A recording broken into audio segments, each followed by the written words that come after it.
Okay, so continuing on with our lecture as part of the pre-lab discussion before we actually begin today's laboratory on measurements, we're going to continue through our note set. We're going to do a few more unit conversion examples, and then finally, once we finish the measurement section of our note set, we'll be able to discuss and begin today's laboratory, which is focused on measurements.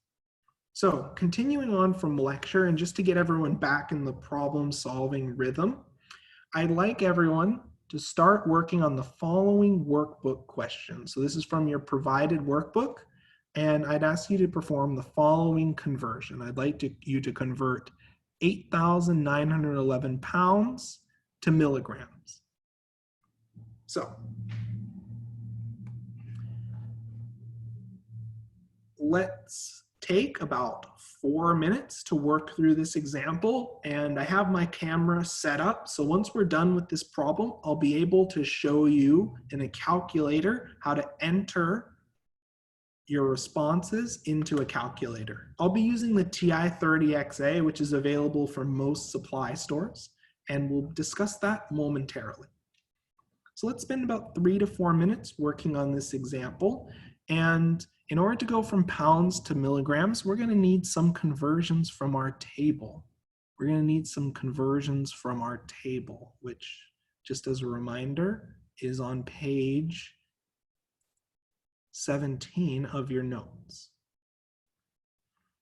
So does anyone see any conversion factors that relate pounds and grams or milligrams? Does anyone see any conversion factors in our table that relate pounds and grams? The ounces to grams, or ounces to grams, yeah, that's one of them.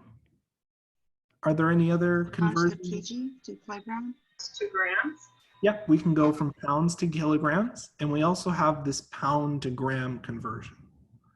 Let's use the pound to gram conversion since it's less steps, but any of these conversion factors would work as a bridging conversion factor. So 453.6 grams per pound. Okay, so let me write that down. So we have 453.6 grams is equal to 1 pound. Okay. We also need another equality. 1 milligram is equal to how many grams? 1 milligram is equal to how many grams? 10 to negative 3. 10 to the negative third. Okay. So now that we have our table of conversion factors, I'd like you to take the next few minutes, make a solution map, and complete the unit conversion from pounds to milligrams.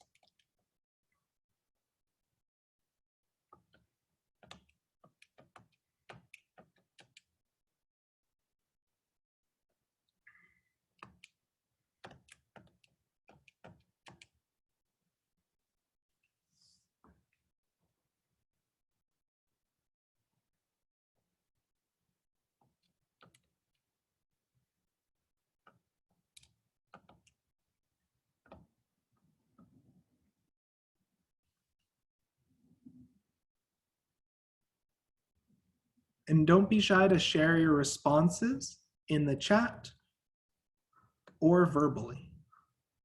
And we'll spend about another 3 minutes on this example.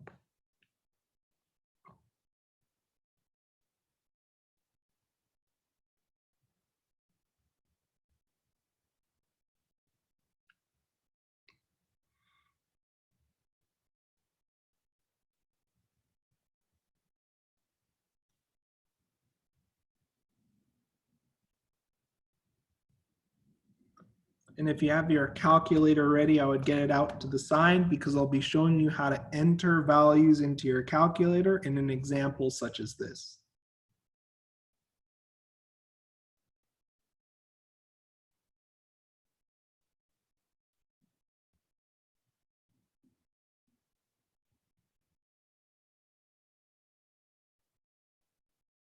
And if there are any questions at all, don't be shy to ask them verbally or in the chat. The reason why we're covering and we're continuing to go through the note sets is it really sets us up nicely for the laboratory today.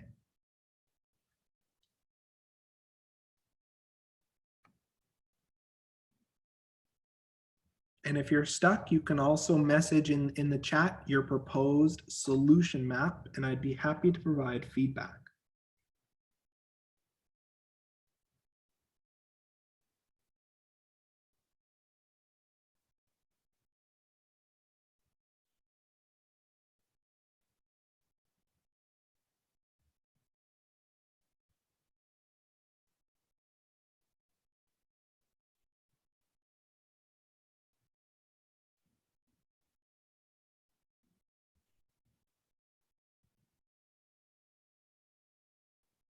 And we'll discuss in another 2 to 3 minutes.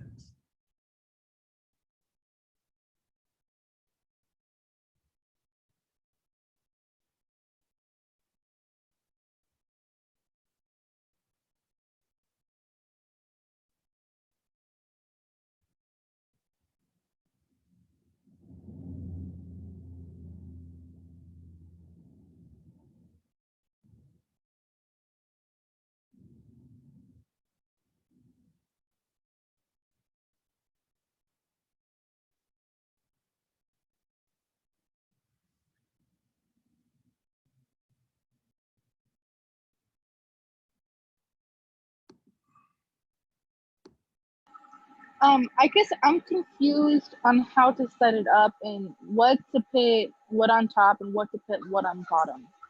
Okay, let's work through this example together and let's talk about each of these aspects. So first, let's make a solution map. So what are our starting units? So we're talking about pounds and milligrams. What are our starting units? Pounds? Yes, exactly right. So we have 8,911 pounds. And what's our end goal? What final units do we want to reach? Milligrams? Yep, exactly right. So looking at our table of English to metric conversion factors, what is our bridge between the English and metric system? What relationship can we use that gets us from the English system of pounds to the metric system of grams or milligrams? Is there a conversion factor, or is there an equality that we have that relates pounds and milligrams or grams?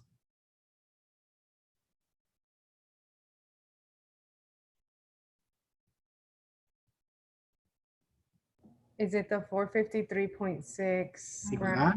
Exactly right. So this is what I like to call our bridging equality. It relates pounds to grams. So we can go from pounds to grams.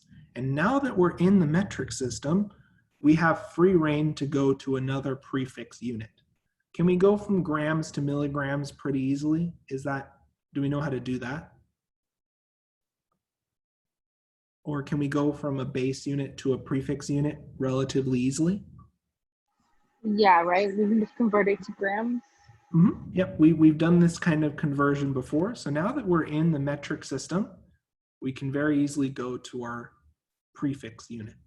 So now we have our complete solution map. So now what we're going to do is we're going to execute on the solution map. So we have 8,911 pounds. Okay. And now what we're going to do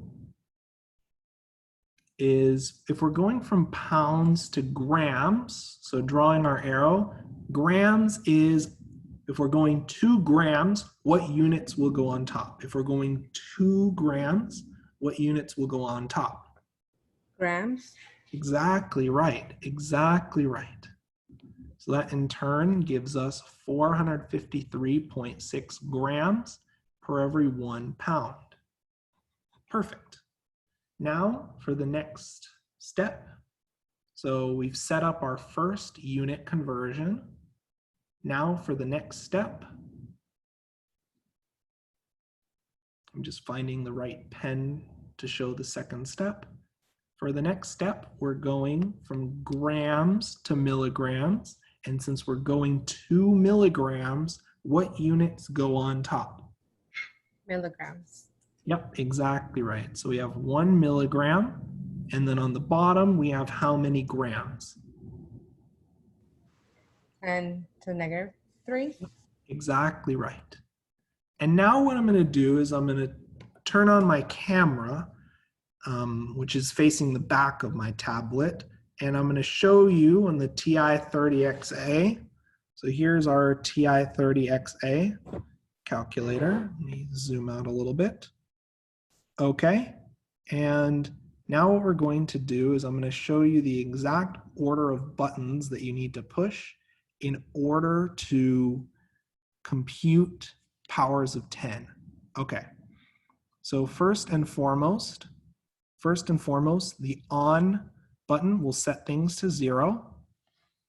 Let me just make one quick edit to my video settings because it loves to mirror my video. Okay, there we go. Now it's no longer mirrored, so it should be a little less confusing now.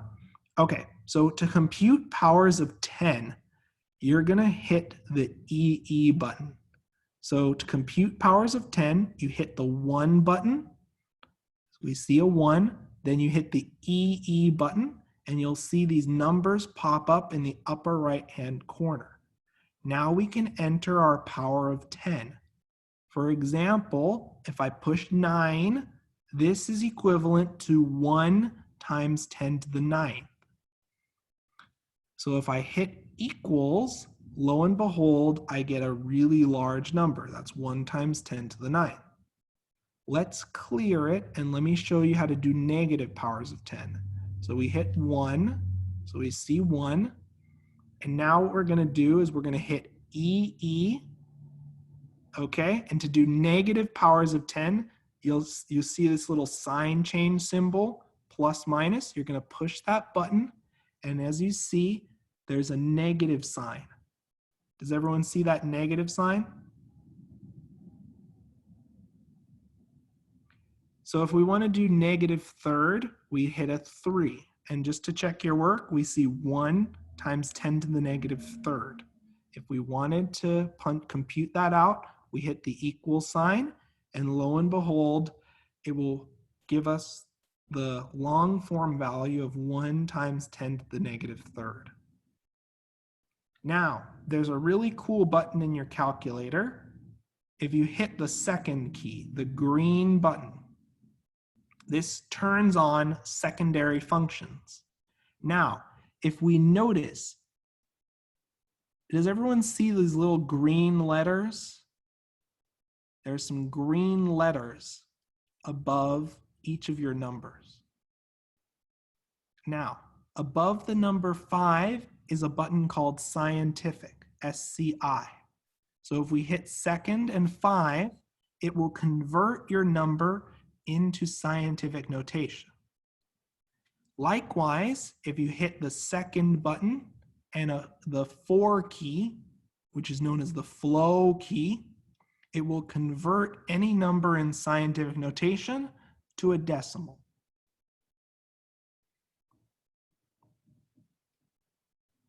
Does this make sense to everyone so far? Is everyone comfortable with this idea so far? I don't have my calculator yet. It's okay. That's part of why I'm recording this as well. Okay, awesome. Thank you. So let's show how we'd enter this in our calculator. So I'm going to enter 8,911. So I see 8,911 pop up times and then 453.6. So I hit the times symbol and then 453.6. And now I hit the equal sign. So I end up with a large number. Now, if I'm dividing, I'm going to hit the division symbol. And then I'm going to enter 1 EE. And now for a negative power of 10, I hit the sign change symbol. We see that negative sign pop up. And then I hit 3. So this is 1 times 10 to the negative third. Now I'm going to hit the equal sign, and I should get out the following really long number. Now, we have a trick. If I want to view this number in scientific notation, all I have to do is hit the second button, and then the flow, and then the scientific key, which is above 5. So second, psi, and now I have my number written out in scientific notation. So this is 4.04, and it's positive 9. So 4.04 times 10 to the positive 9. So just to show that process one more time. So I enter 8,911 times 453.6. So that gives me a large number. Let me set it to flow. So here's the long form number that you'd see. Then you hit the division symbol, and then we enter 1 EE. You hit the negative sign button. So does everyone see that negative sign? And then we hit 3. So we have 1 times 10 to the negative third. Now we hit equals to finish our division operation, and we end up with the following long form number. Now what we're going to do is we're going to hit second and then the science key. And now we've converted our number into scientific notation. So let's write that down. So that gives us 4.046 times 10 to the 9th milligrams. So our answer most closely matches response B. Does that make sense to everyone? Is everyone feeling a little more comfortable taking measurements with their calculator? Professor, I have a question about the step you're dividing it to the 10 to the power of -3. Yes. So instead of doing that, can we just multiply it by 1,000? So bring the Yes, 10 you're more than welcome to do that as well. to that. Okay. That would work equally well. I was just showing everyone how to handle entering powers of 10 and dividing by powers of 10 in the calculator, and that's part of why I chose this example. Okay, got it. Thank you. How do you remove powers of 10? You'd have to clear and restart entering from scratch. Once you hit the EE button, it's sort of set. Oh, by remove powers, you mean get rid of scientific notation? Good point. Yeah, because when I put it on, like the powers are just like stuck on there and I don't know how to remove it. So I have it set in scientific notation right now. So you hit the second button and then the 4 key, which is known as flow. Oh, okay, thank you. And now the number is in long form. Okay. Does that make sense? Yeah, that's better. Perfect. So if there are any questions you'd like me to show you how to enter into the calculator, don't be shy to ask. I'm going to switch to tablet mode as we continue on with these next few examples, so I can use some of the additional tablet features when I'm presenting my lecture. Okay, so everyone did a great job on this example. Let's keep going now and let's talk about another concept, another type of unit conversion. And this is related to temperature. So,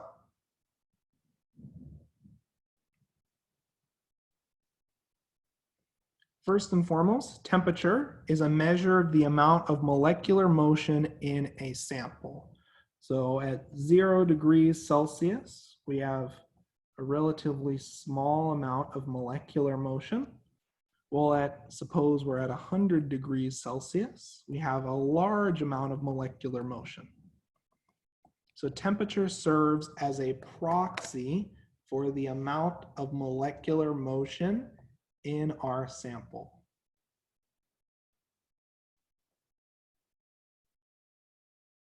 Now, the metric system utilizes units of Celsius and Kelvin.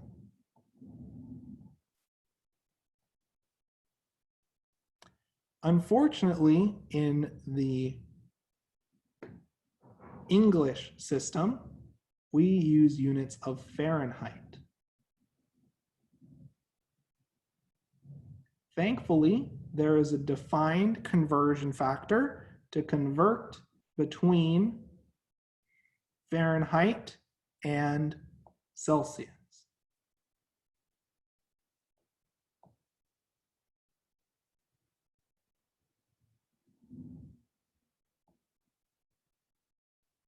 So the main formula that we're going to use to convert between Fahrenheit and Celsius is that the degrees Fahrenheit is equal to 1.8 times 1.8 times the degrees Celsius plus 32.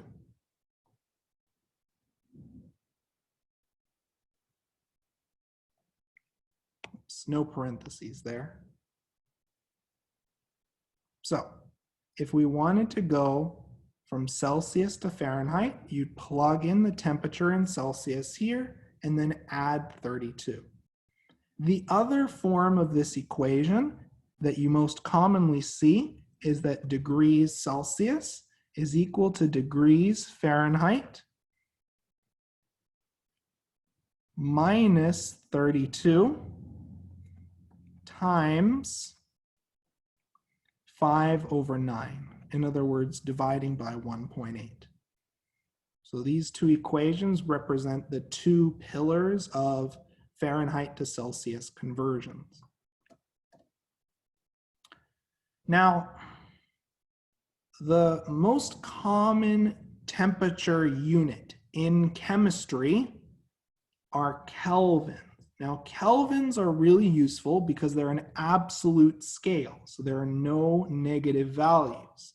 This is really important because many equations in chemistry require you to enter the temperature in Kelvin because entering a negative temperature value would result in an output that doesn't make physical sense. So Kelvin is an absolute scale. It goes from 0 to very large numbers. Absolute scale, no negative numbers. When you're performing a calculation in chemistry, kelvins should overwhelmingly be used for your temperature measurements. So kelvins are equal to degrees Celsius plus 273.15. So it's a nice, simple conversion. To help everyone visualize the relationship between Kelvin, degrees Celsius, and Fahrenheit, the boiling point of water is 212 degrees Fahrenheit, 100 degrees Celsius, and 373 Kelvin. Body temperature of 98.6 is 37 degrees Celsius and 310 Kelvin. Freezing point of water is 0 degrees Celsius, 32 Fahrenheit, and 273 Kelvin. And room temperature is around 77 degrees Fahrenheit, 25 degrees Celsius, and 298 Kelvin. So as you see, Fahrenheit, Celsius, and Kelvin are quite different, even though they're describing the same temperature. Let's practice doing some conversions. So I'm given the following two equations. Let's first convert 68 degrees Fahrenheit to Celsius. In this case, we're going to use our other conversion factor where degrees Celsius is equal to degrees Fahrenheit minus 32 divided by 1.8, which could be also written as degrees Fahrenheit minus 32 times 5/9. So If we're converting 68 degrees Fahrenheit to Celsius, we're solving for Celsius. So we plug in 68 minus 32 over 1.8. And if we punch that into our calculator, that in turn gives us 20 degrees Celsius. Let's do a Kelvin conversion now. We're asked to convert 37 degrees Celsius to Kelvin. We know that Kelvin is equal to degrees Celsius, which is 37.0 degrees Celsius plus 273.15. 37 plus 273.15 gives us 310.15 Kelvin. Not degree Kelvin, just Kelvin. Does this make sense to everyone? Any questions? Yes. Professor, the book said that it's plus 27.3. Yes, the 273.15 is more accurate, but if you just do plus 273, that's more than okay. It's the same conversion factor. The book just removed the last two decimal places. Can you show me how you got 20 Celsius? For some reason, I wasn't getting that answer. Okay. So if we, so just to break this down, 68 minus 32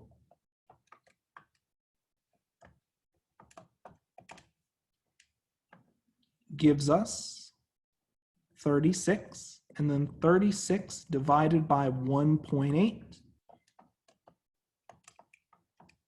gives us 20. Does that make sense when you enter that step by step in your calculator? Yeah, I think I wasn't equaling out first before I divided it. Yes. In that case, the way your calculator will view it is it'll take 68 minus 32 divided by 1.8. So it doesn't split it up into orders of operations. If you enter this term in parentheses, exactly as I wrote it out, then your calculator will recognize to subtract first and then divide. Does that make sense? Yes, thank you. Perfect, perfect. So now that we've done a few examples, let's do one more where we have to go from Fahrenheit to Kelvin. Okay, so we're starting off with Fahrenheit and we're trying to go to Kelvin. And just like before, what is our stepping stone? What is our intermediate unit? What unit are we going to go through? Celsius, exactly right.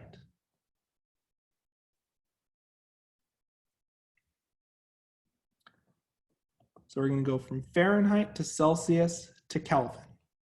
Perfect. So let's do the first step. So Celsius is equal to degrees Fahrenheit minus 32 over 1.8. Okay, so plugging in, we have 72 degrees Fahrenheit minus 32 over 1.8. And that in turn gives us, so we have 72 minus 32 over 1.8. And that gives us 22.22 degrees Celsius. We're carrying excess digits just so that way we don't end up with rounding errors. And for Kelvin, it's equal to degrees Celsius plus 273.15. So we have 22.22 plus 273.15. And that in turn gives us 295.37, which we'd in turn round to 295. But both of these answers will be accepted as of right now, but we'll learn later on in the class significant figure rules, and that'll explain why I rounded this number to 295. Does this set of conversions make sense to everyone? Is everyone comfortable with these unit conversions? Allow me a moment to just mute someone really quickly. Oh, sorry. You're more than welcome to unmute and ask a question. I just noticed some background noise. Sorry about that. Now that I cleared the background noise, you're welcome to unmute and ask your question. Did you have a question? I noticed someone was starting to talk. Yes, that was me. Sorry. Oh, no problem at all. How did you get the 22.22 Celsius? So if we take 72 minus 32, we end up with 40. And then if we divide by 1.8, remember to enter your operations step by step into your calculator. Okay. Are you getting the same result as me? Okay. Yes. Now I just missed that step there. Otherwise, what you can do is you can enter a parentheses in before you complete your subtraction operation, and your calculator will do the subtraction operation first. Either method is acceptable. Thank you. Okay. Any other questions on these examples that I can address? I have a question. Yes, please go ahead. Where'd you get the 32? That's part of our conversion factor. So if we look at our equation for converting between Celsius and Fahrenheit, we see that Celsius is the degrees Fahrenheit minus 32 over 1.8. And this is the equation to convert between Celsius and Fahrenheit. Oh, okay. Thank you. Perfect. And then I had another question. Yes. Where did you get the 273.15? That's our conversion from Kelvin to Celsius. It's okay.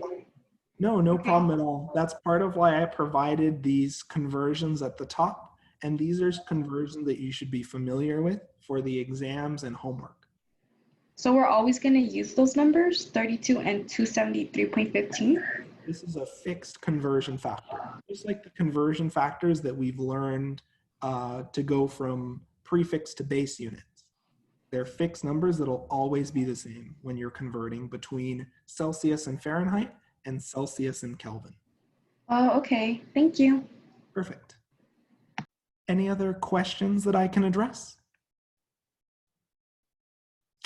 If not, let's apply what we've learned, and I'll provide you the Celsius conversion. So the degrees Celsius is equal to the degrees Fahrenheit minus 32 over 1.8. And I'd like you to now work on the following two examples. I'd like you to convert 32 degrees Fahrenheit to Celsius and 25 degrees Celsius to Kelvin. We'll spend about 2 to 3 minutes on this example, and then we'll discuss momentarily.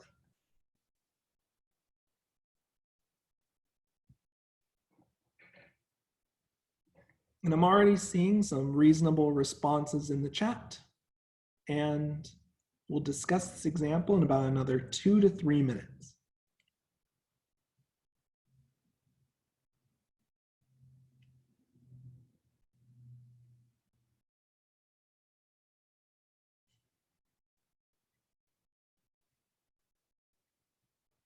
And the responses I see in the chat look great so far.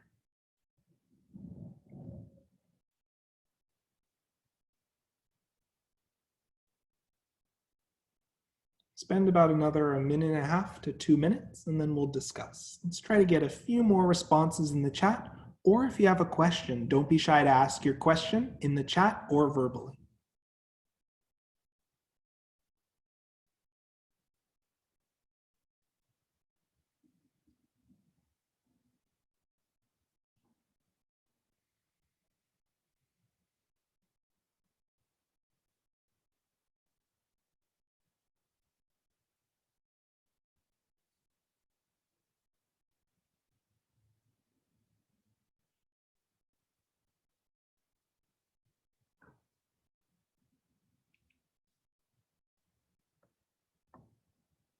Let's try to get a few more responses in the chat before we discuss.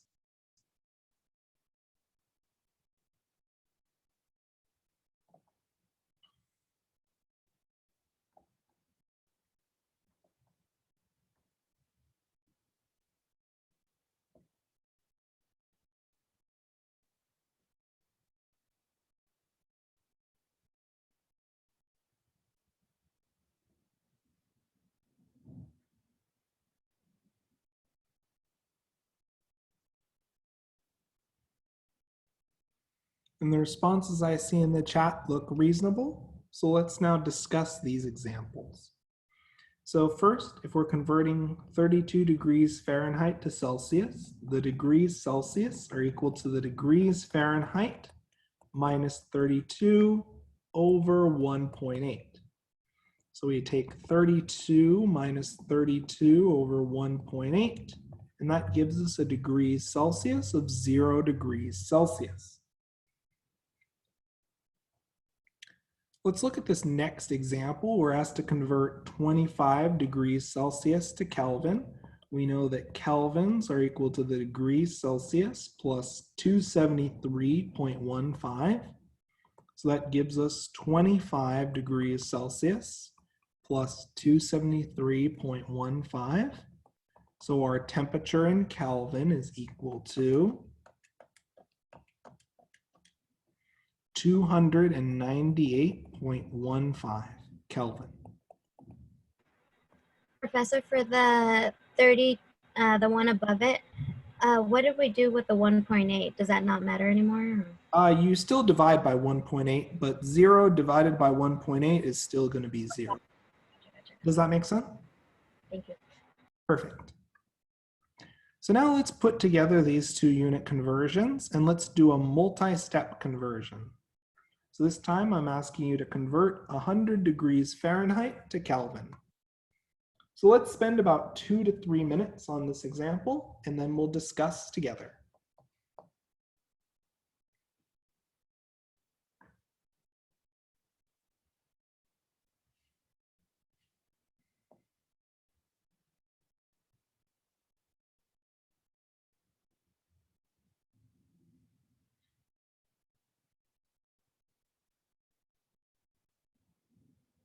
The recordings will all be posted on Canvas.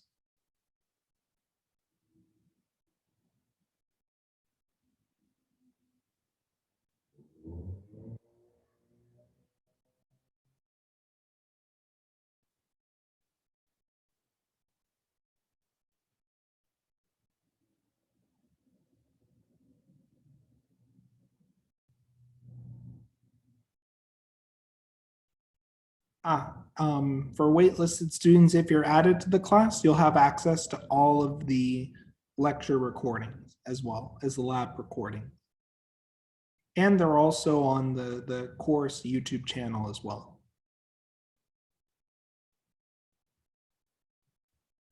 And the responses I'm seeing in the chat look reasonable so far.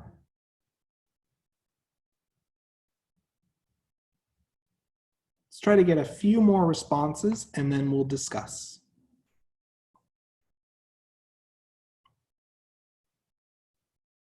We'll spend about another 30 seconds to a minute before we discuss.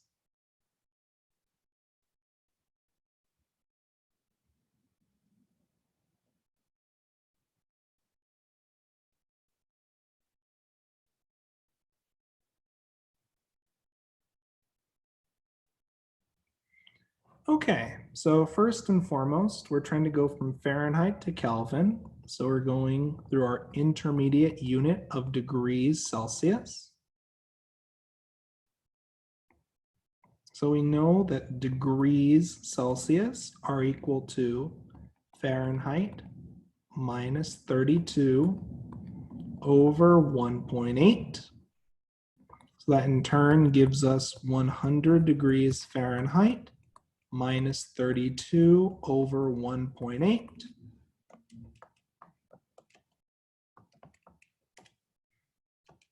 That in turn gives us 37.78 degrees Celsius. We know that Kelvin are equal to degrees Celsius plus 273.15. That gives us 37.78 plus 273.15. And that in turn gives us 310.93 Kelvin, which would in turn be rounded to, following the sig fig rules, to 311 Kelvin. Does this make sense to everyone so far? So Professor, we never leave a decimal point for temperature. That's what I understand, right? So not necessarily. In this case, we round to get rid of the decimal places because I'm following some sig fig rules that we are going to discuss later on in the note set. Okay, Does that make sense? it does. Thank you. Perfect.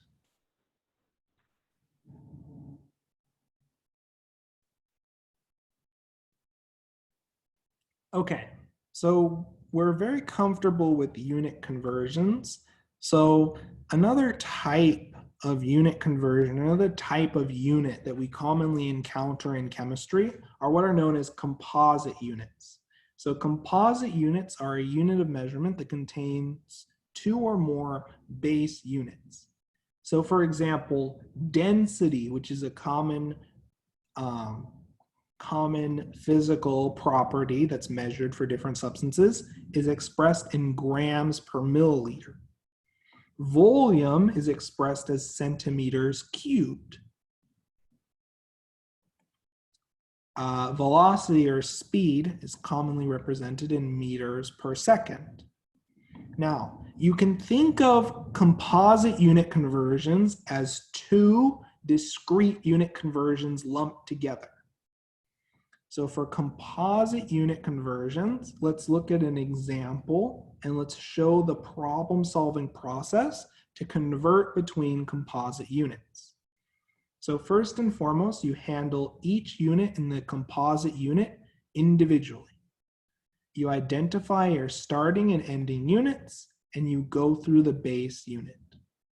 So in this case, we're starting off with 430 micrograms per milliliter, and we're asked to convert to milligrams per microliter.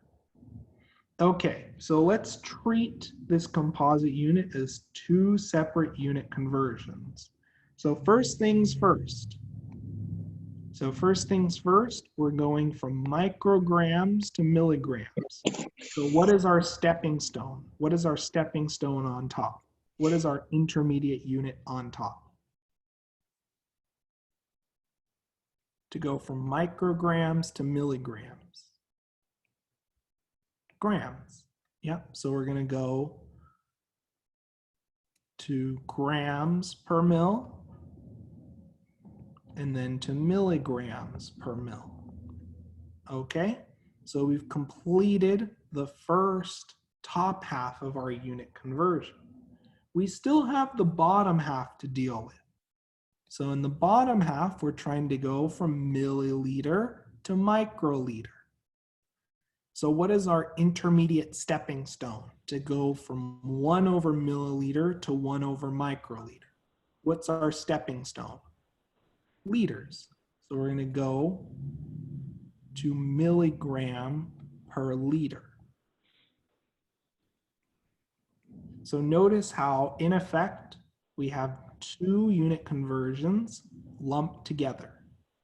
Does everyone see that? On the top, first, we're going from micrograms to milligrams, and on the bottom, we're going from 1 over milliliter to 1 over microliter. Okay, so step by step, we're going to start with one of our prefix units. So we're going to deal with the top part first. So we're going from micrograms to grams to milligrams, okay? So if we have 430 microgram per mil, and our goal is to end up at milligrams per mil, we're going to need to set up some unit conversions. So first, let's go to the prefix unit, from the prefix unit to the base unit. So if we're trying to go from micrograms to grams, just to start us off nice and slow, we know that 1 microgram is equal to how many grams? What does the micro prefix correspond to? 10 to the negative 6, exactly right.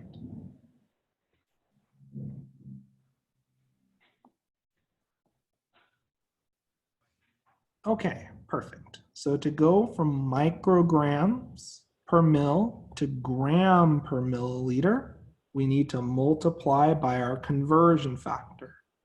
Since we're going from micrograms to grams, we're going to want what unit on top? If we're going from micrograms to grams, what unit goes on top? Grams, exactly.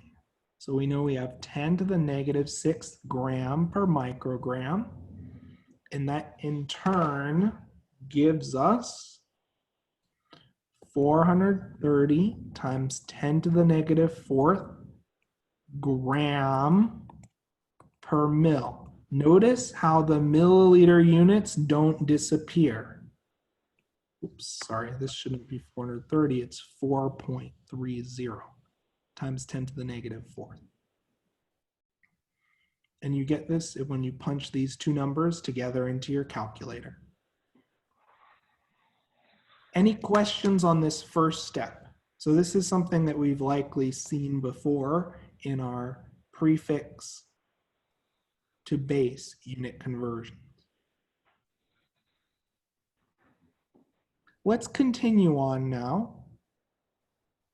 And considering that we now have 4.30 times 10 to the negative 4th gram per mil, and our goal is to go from grams, looking at our solution map, our goal is to go from grams to milligrams. So we know 1 milligram is equal to how many grams? 1 milligram, what does the milli prefix correspond to? 10 to the negative 3rd gram. Perfect. So then, if we want to go from grams to milligrams, what units do we put on top? What units do we put on top? Milligrams, exactly. And we know 1 milligram is 10 to the negative 3rd gram. The grams cancel, and we're left with 4.30 times 10 to the negative 1st milligram per milliliter. Notice the milliliters still haven't been addressed. Does this first step make sense? This first step we've done actually a few times today and in this past lecture.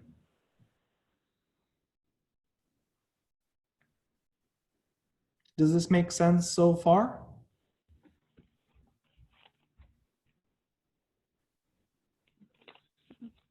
Perfect. Okay, so we've converted our first prefix unit. So now that we're left with 4.30 times 10 to the negative 1st milligrams per milliliter, if our end goal is milligrams, let's look all the way at the start of our problem. Our end goal is milligrams per microliter. So then we need to go from 1 over milliliter to 1 over microliter, and we identified our intermediate unit as 1 over liter. Now, the one thing that I'd like you all to keep in mind, because this unit of milliliters is in the denominator, we're converting, instead of milliliters, we're converting 1 over milliliters into 1 over microliters. So we have to be really careful with how we set up our unit conversion factors. So now that we have our solution map, let's write out an equality. We know 1 milliliter is 10 to the negative third liter, and we know 1 microliter is equal to 10 to the negative sixth liters. Okay, so if we're starting off with 4.30 times 10 to the negative first milligram per milliliter, if we want to cancel our milliliters and we want to go from 1 over milliliter to 1 over liter, where does our unit of liters need to be? On the top or the bottom? And really just look at our solution map and tell me, where does our unit of liters need to be? On the top or on the bottom?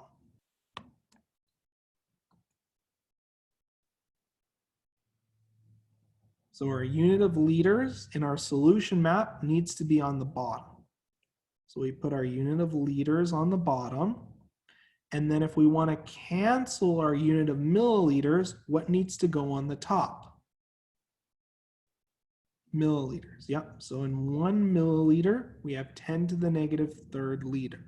Notice how in this setup, the milliliters are on opposite sides of our dividing line and they cancel. And we're left with liters on the bottom.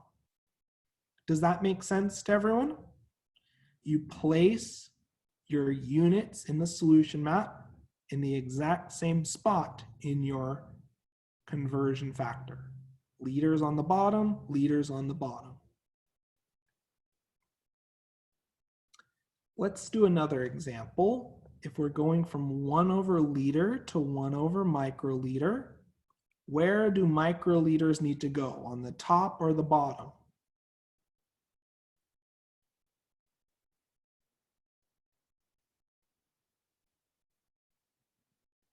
Bottom, yep.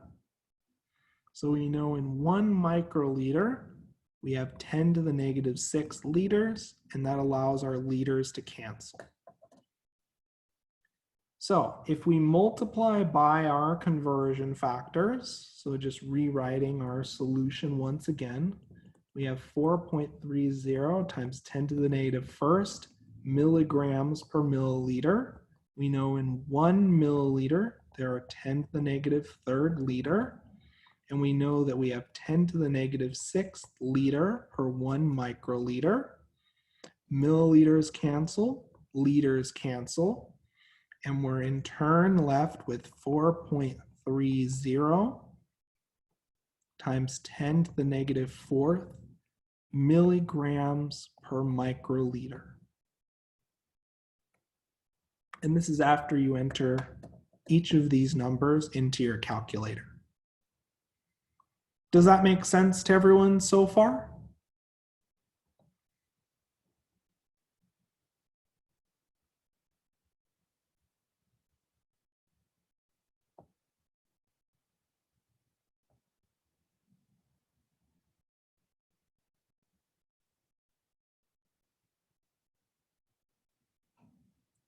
Okay, so let's keep going now and let's talk about just a general rule of thumb.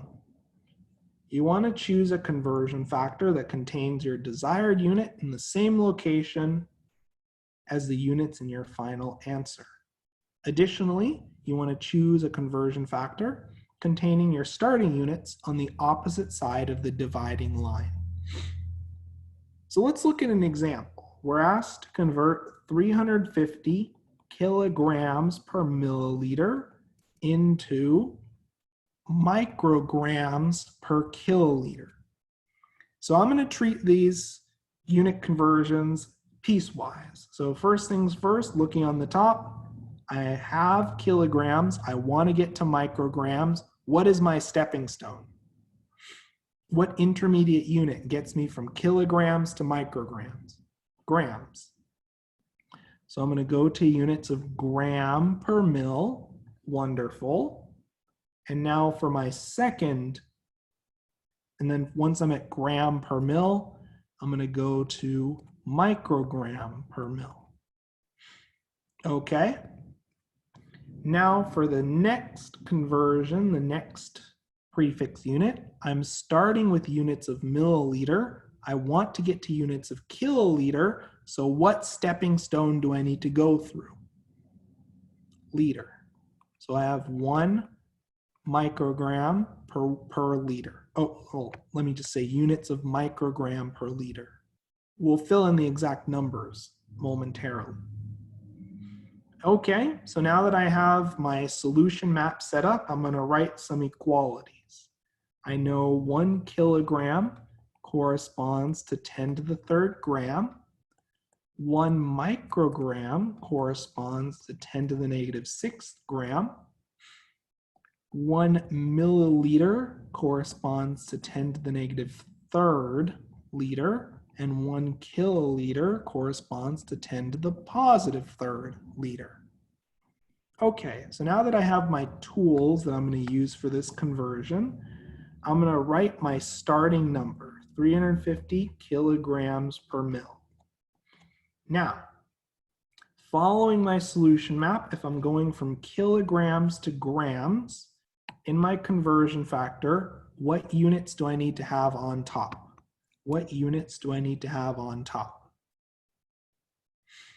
Grams. So I know that I have 10 to the 3rd grams, and what units do I need to have on the bottom?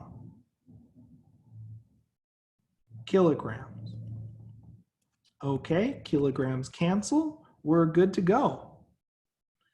Okay, let's do our next step. We're going from grams to micrograms. So then, what units need to be on top? Micrograms, exactly right. And we know in 1 microgram, we have 10 to the negative 6 grams. So grams cancel. We're on the right track. Now let's deal with milliliters. We're going from 1 over milliliters to 1 over liters. So looking at our solution map, where do we need to place our units of liters? On the top or on the bottom? On the bottom, right? So we have units of liter on the bottom and units of milliliter on the top. And we know in 1 milliliter, we have 10 to the negative 3rd liter. Finally, we're going from 1 over liter to 1 over kiloliter. So where do we place our units of kiloliter? On the top or on the bottom? Where do we place our units of kiloliter? On the top or on the bottom? On the bottom. So we know in 1 kiloliter, we have 10 to the 3rd liter. Units of liters cancel, units of milliliters cancel. And now all we have to do is punch this into our calculator. So this in turn gives us 350 times 10 to the 3rd times 10 to the 6th times 10 to the 3rd times 10 to the 3rd, and this is micrograms per kiloliter. That in turn, after punching it into our calculator, gives us 3.50 times 10 to the 6, 12, 15, 17. 3.50 times 10 to the 17th microgram per kiloliter.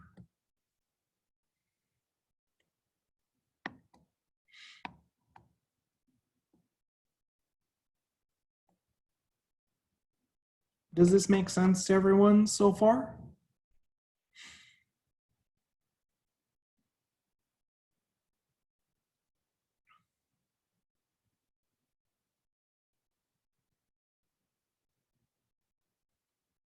Okay, so let's try to apply what we've learned to the following example. Right to exit 10. Sorry, what was that? Sorry, did you have a question?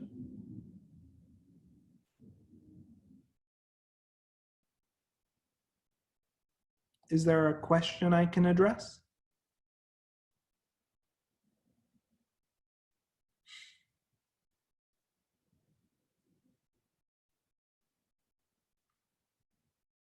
If not, let's try to work on the following example. So let's try to perform the following unit conversion. We're going from nanograms to microliter to milligrams per deciliter. So I'll give everyone about 4 to 5 minutes to work on this conversion, and then we'll discuss momentarily.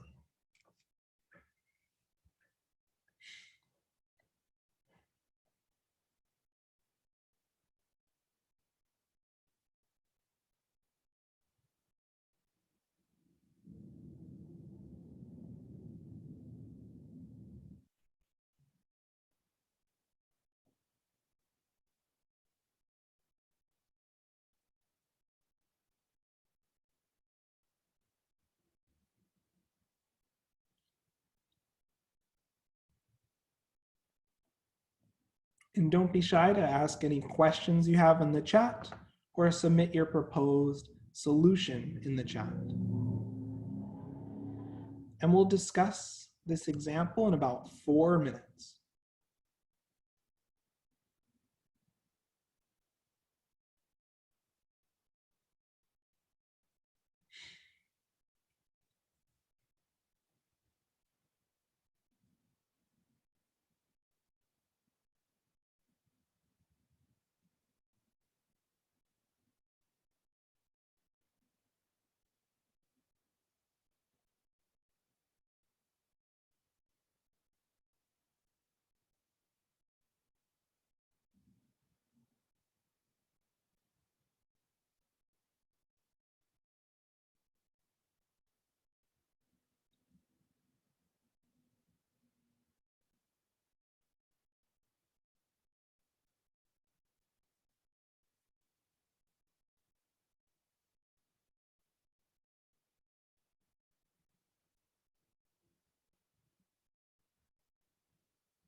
And let's try to get a few responses in the chat.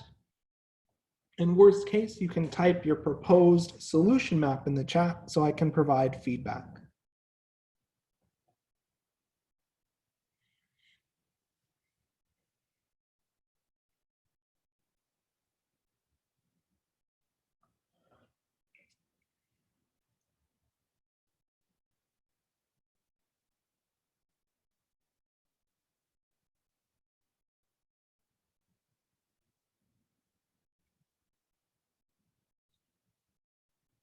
And let's try to get a few more responses in the chat, and then we'll discuss in about another 3 minutes.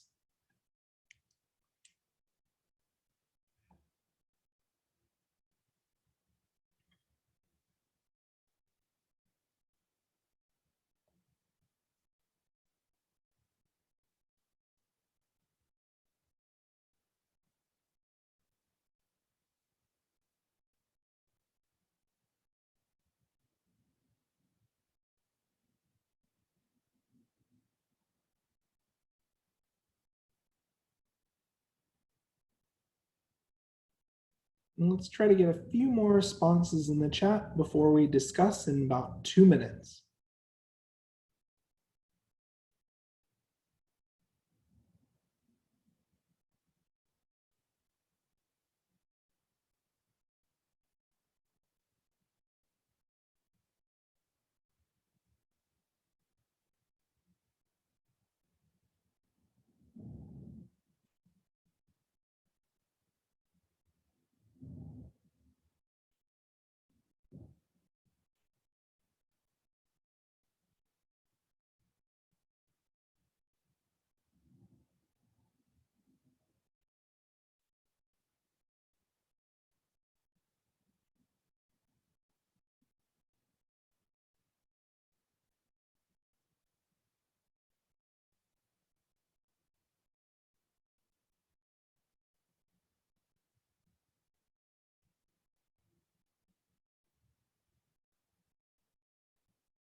Okay, so let's take a look at this example. So first we're going to write out our solution map. So we're starting off with 0.154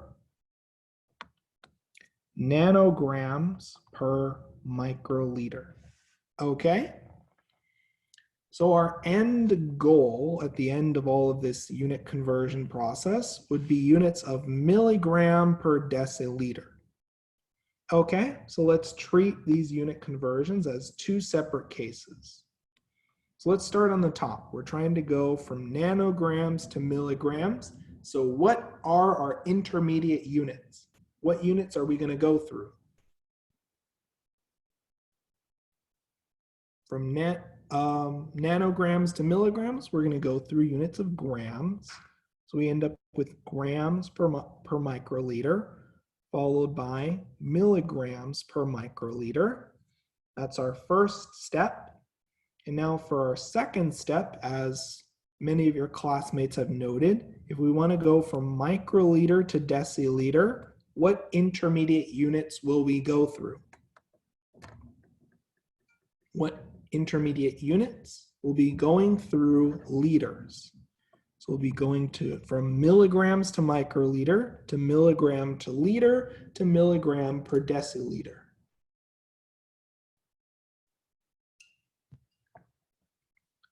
Perfect. Now that we have our solution map, let's write out some equivalencies. So 1 nanogram is equal to 10 to the negative 9th gram. 1 milligram is equal to 10 to the negative 3rd gram. 1 microliter is equal to 10 to the negative 6th liter. And what does a deciliter equal? What does a deciliter equal? 10 to the negative 1st. Wonderful. Now that we have this solution map and our set of equalities, what we're now going to do is we're going to begin our unit conversion. So we have 0.154 nanogram per microliter. Okay, for our first step, we are going from nanograms to grams.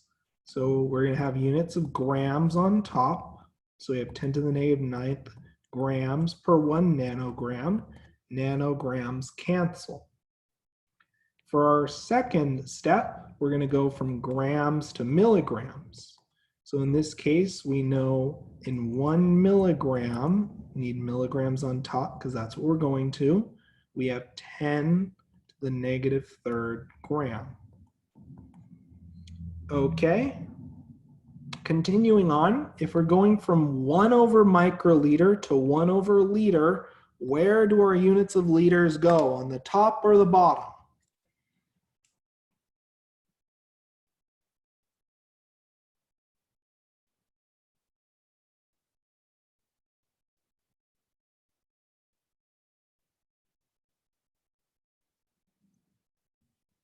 On the bottom, exactly right. So we know 1 microliter corresponds to 10 to the negative 6th liter.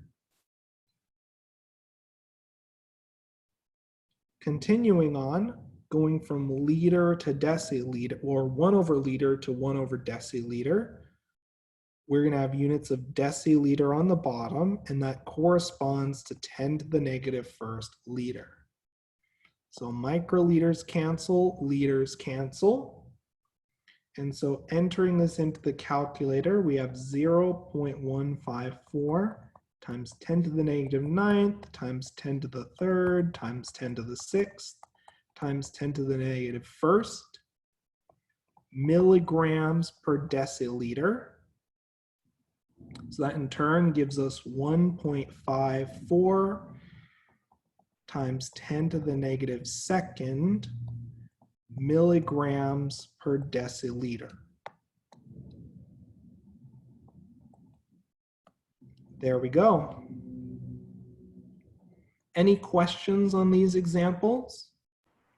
Yeah, so the first in the beginning where we go from nanograms to micrograms, and then it converts to grams to nanograms. How do we get to the mg over the micro? So first and foremost, so when you go from nanograms, we're going from nanograms to grams to milligrams. The microliters just stay the same in this first step of unit conversions because we aren't actually dealing with the microliter units just yet. So we're going from nanograms to grams using the following conversion factor, and then we're going from grams to milligrams using our second conversion factor in blue. That gives us units of milligrams per microliter. Then we convert our units of microliter to liter and deciliter in our second set of unit conversion factors. Oh, I see. Does that answer your question? Yeah, okay, got it.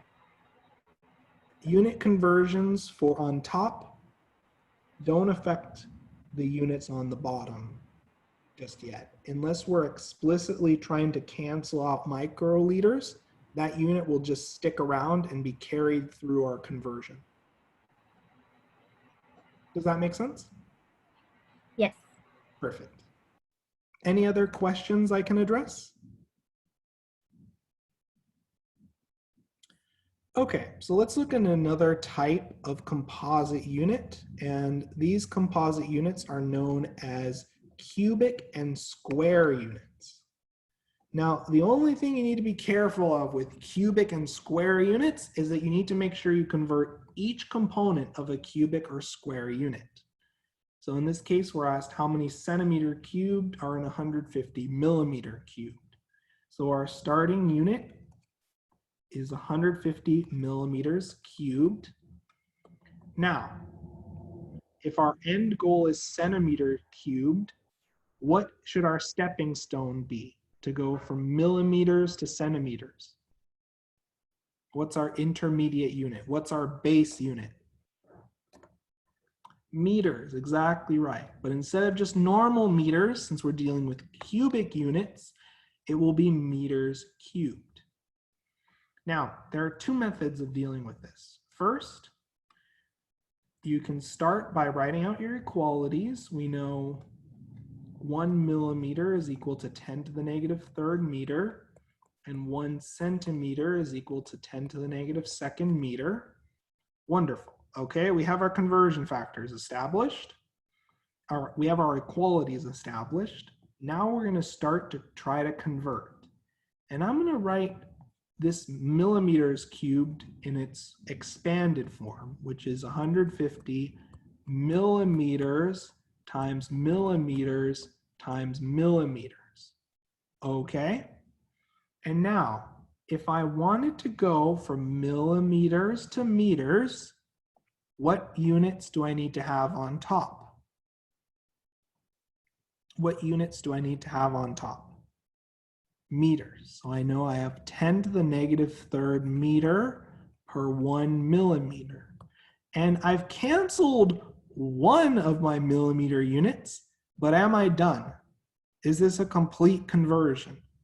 Have I converted all of my millimeters into meters?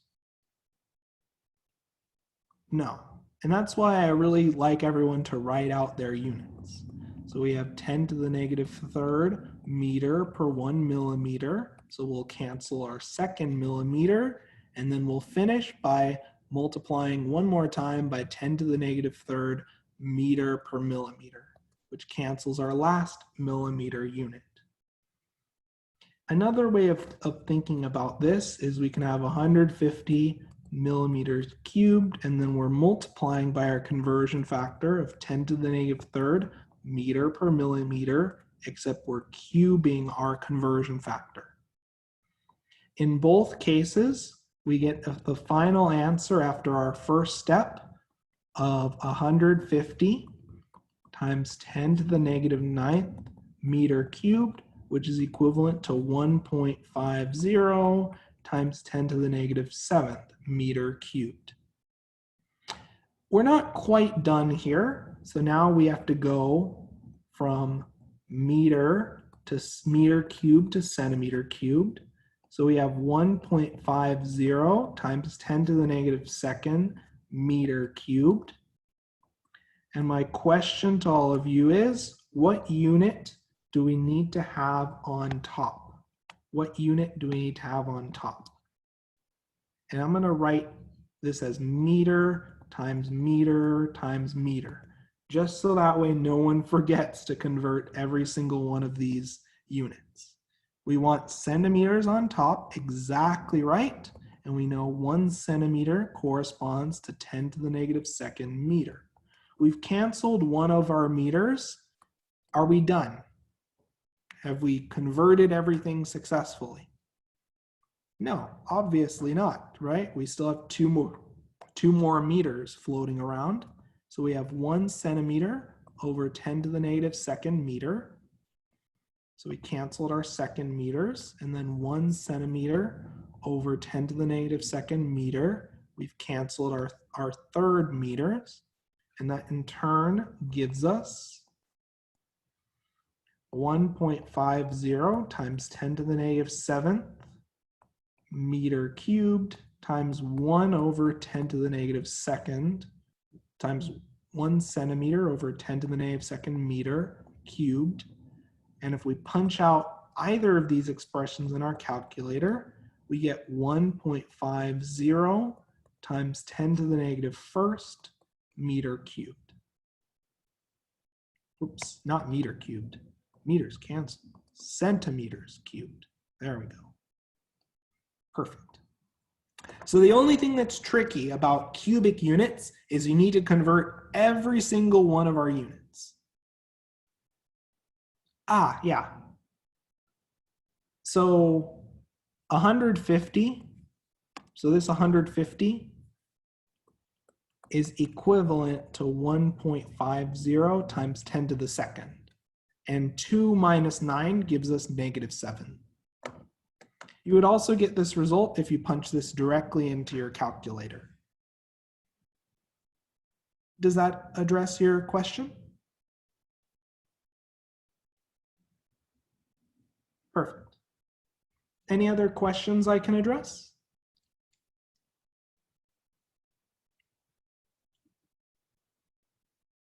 Okay, so now that you've seen some examples, let's try to apply what we've learned. So I'd like you to tackle the following 2 conversions.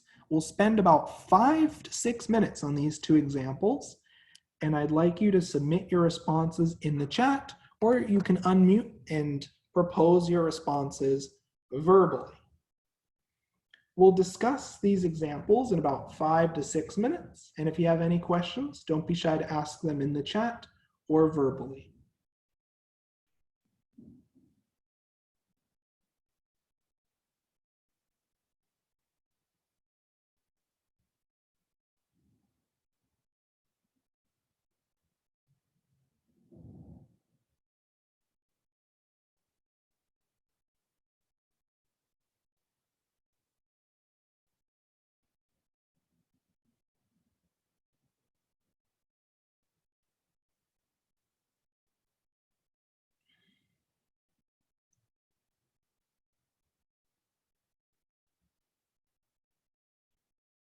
And don't be shy to submit your responses in the chat or any questions that you have in the chat.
Let's try to get a few more responses in the chat and we'll discuss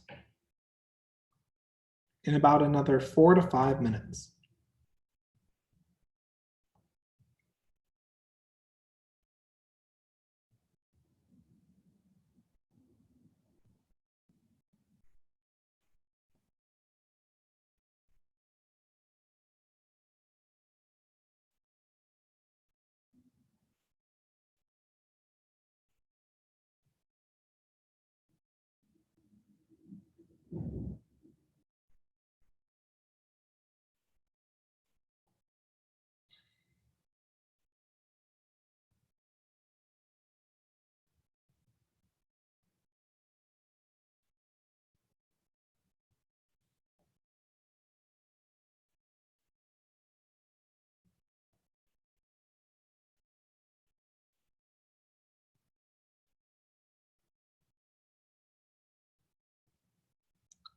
Let's try to get a few more responses in the chat and then we'll discuss in about another 3 to 4 minutes. And if you have any questions at all or would like to submit your proposed solution map, don't be shy to message that in the chat or unmute and write out your solution map verbally.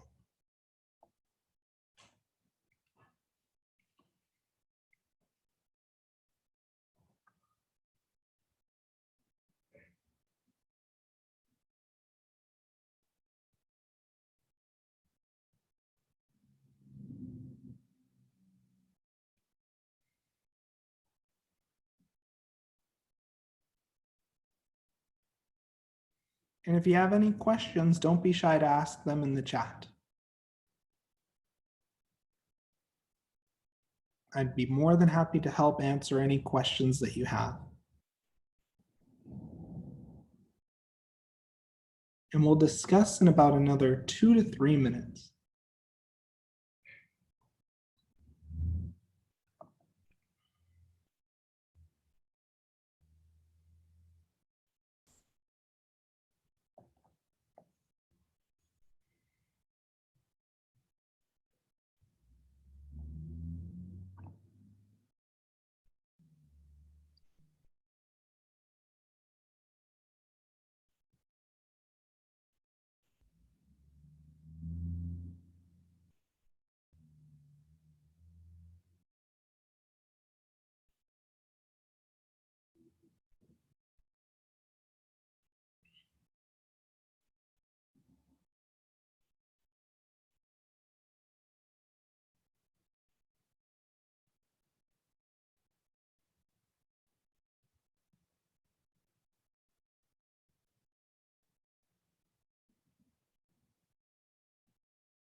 Okay, so let's look at this first example. So in this first example, we're asked to calculate how many micrometers cubed are in 4.5 times 10 to the first decimeters cubed. Just for reference, this recording should be posted by tomorrow afternoon at the latest. So first things first, let's write out our starting units. We have 4.5 times 10 to the first decimeter cubed. And our end goal is micrometers cubed. Okay, so what intermediate unit can we go through? What is the base unit associated with decimeter cubed and micrometer cubed? Meters, yep, but instead of just normal meters, it would be meters cubed. Okay, now continuing on, we know that 1 decimeter corresponds to 10 to the negative first meter, and we know 1 micrometer corresponds to 10 to the negative sixth meter. Okay, so starting off with 4.50 times 10 to the first decimeter cubed, we know that if we're going from decimeter to meter, we need what units on top? We need what units on top? Meter, yep. So we have 10 to the negative first meter per decimeter. Now, since we have decimeter cubed, we need to multiply it by our conversion factor 3 times.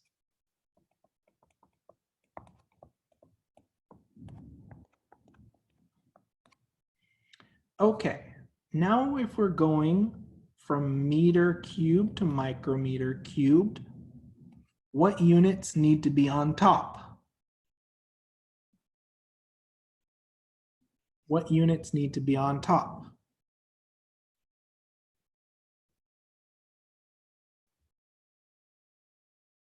We're going from meter to micrometer cubed. We need micrometer on top.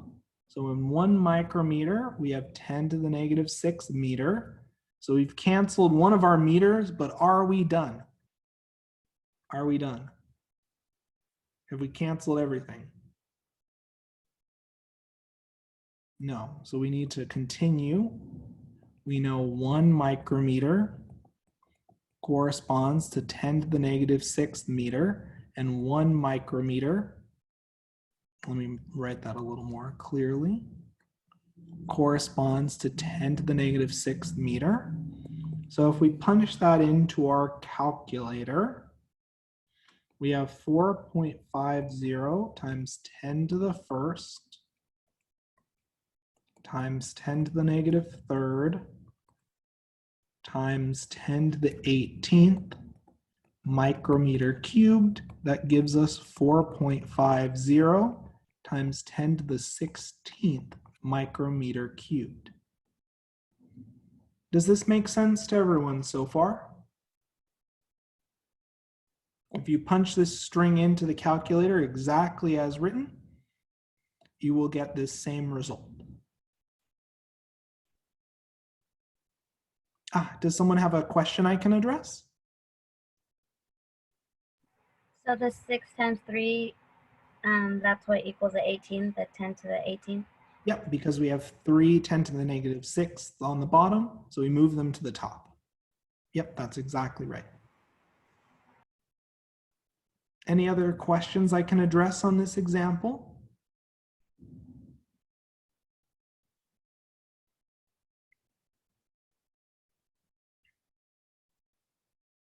Is everyone comfortable with these cubic unit conversion examples?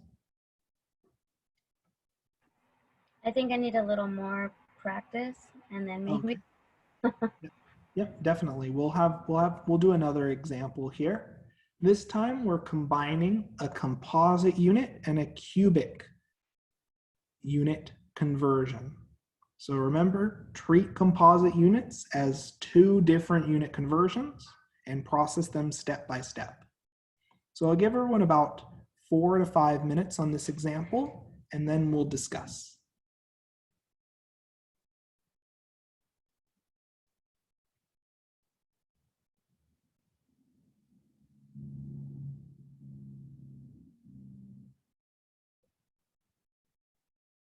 And don't be shy to message me with any questions you have or your proposed solution map.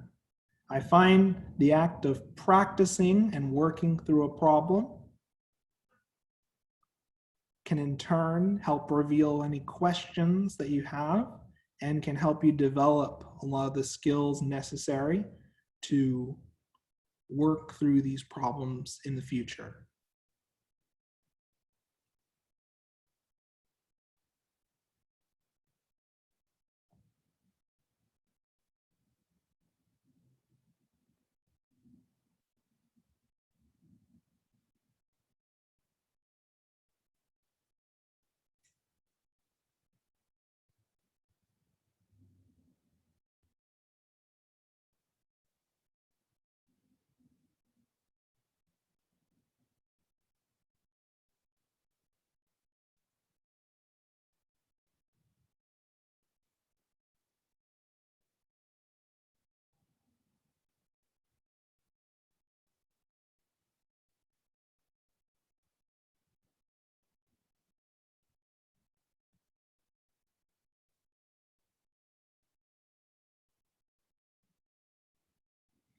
And don't be shy to message your proposed solutions in the chat.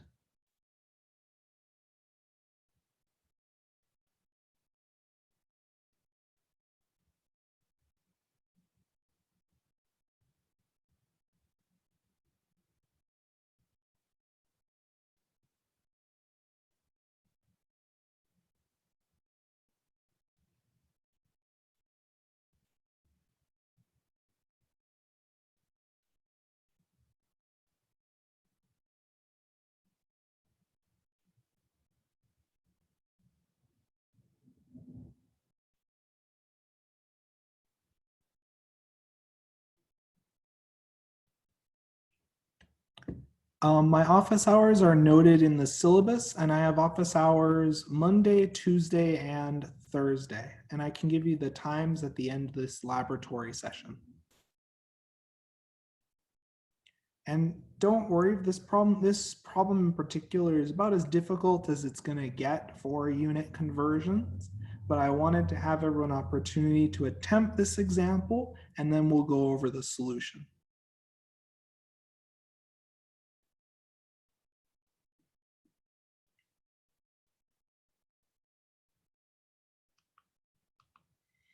So as to provide everyone a little bit of guidance and to help everyone sort of zero in on the solution. So let's first make a solution map.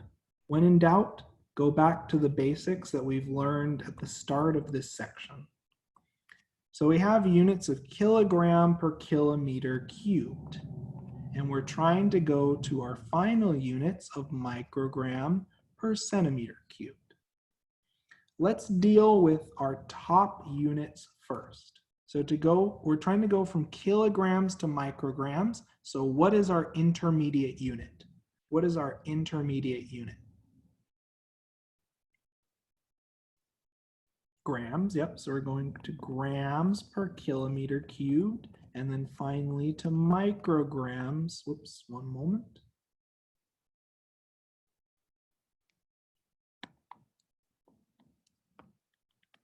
And then to microgram per kilometer cubed. Allow me 1 second.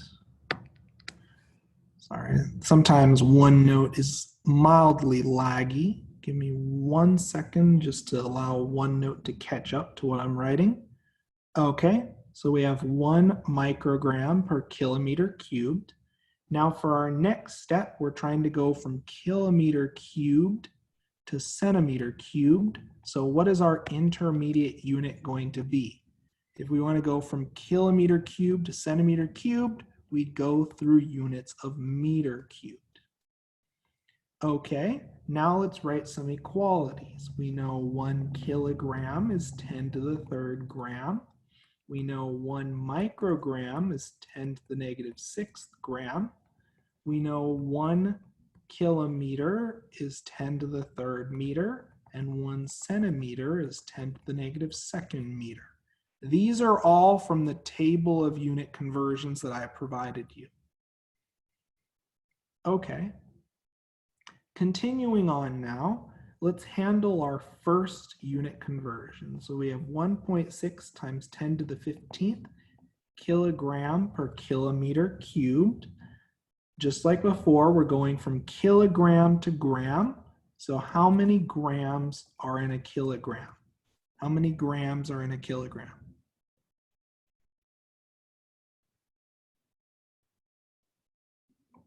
10 to the 3rd. Yep, exactly right.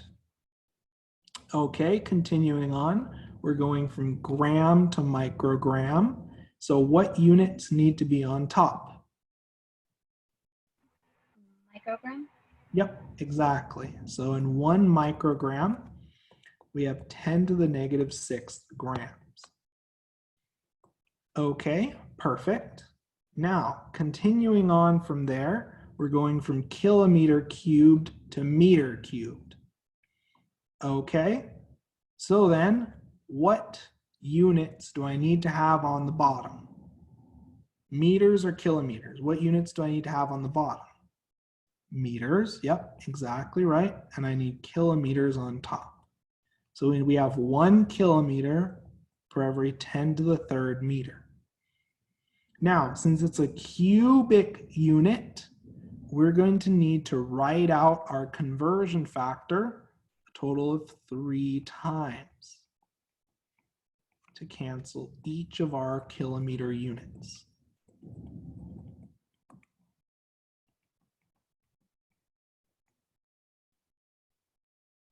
Okay. Now for the final part of our conversion, we're going to need to go from meter cubed to centimeter cubed.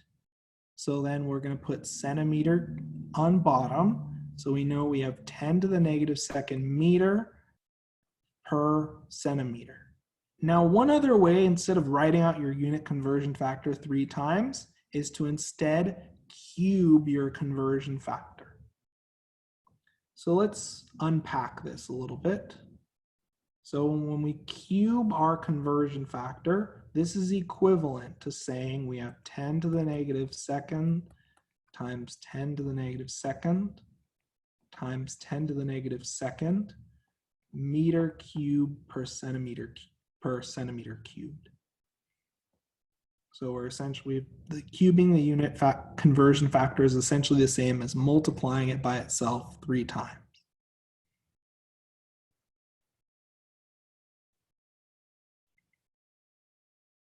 What do you mean by the cube only applies to the kilometer? There are 3 kilometer units in kilometers cubed, and we have to convert each of them individually, just like we convert each of our meter units individually using this cubic conversion factor. When I was trying it, I was cubing the grams as well. Like I was going to cube steps, but it's only applying to like the denominator basically. Yeah, exactly. Okay, perfect. Okay, so if we punch this entire string into our calculator, that gives us 1.6 times 10 to the 15th times 10 to the 3rd times 10 to the 6th times 10 to the negative 9th times 10 to the negative 6th. And this has units of micrograms per centimeter cubed. And if we write this out, that gives us 1.6 times 10 to the, this here gives us 24 minus 15 times 10 to the 9th micrograms per centimeter cubed. There we go. Does this make sense to everyone? Does this make a little bit more sense now? We're combining the two concepts, composite units and cubic units, together. And this is about as difficult as the questions are going to get for unit conversions. Professor, I have a question. Yes. So at the very bottom, it says 10 to the 15th, 10 to the 3rd, and then 10 to the 6th. Wouldn't that be 10 to the negative 6? Or maybe I'm... Oh, it's because when you move a unit on the, when you move the power of 10 on the bottom to the top, the sign changes. Oh, we moved. Okay. Does that make sense? Yeah, it does. If you're entering this into your calculator, you can enter this string exactly as written and you'll get this same result. I always like to show everyone how to add and subtract powers of 10 because it's a nice way to save time when you're working through problems. Does that make sense? Yes, thank you. Perfect, perfect. So now that we've seen another representative example, let's do another 2 practice problems. Let's work on this first cubic unit conversion. Let's spend about 3 to 4 minutes working through this first cubic unit conversion. Now that we've seen another representative example, let's try to apply what we've learned and refine our problem solving process. So let's spend about another 3 to 4 minutes on this example.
And don't be shy to submit your questions and your proposed responses in the chat, and we'll discuss in about another 3 minutes.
And just make sure that when you're performing these unit conversions, that you make sure to cancel out each component of the cubic unit.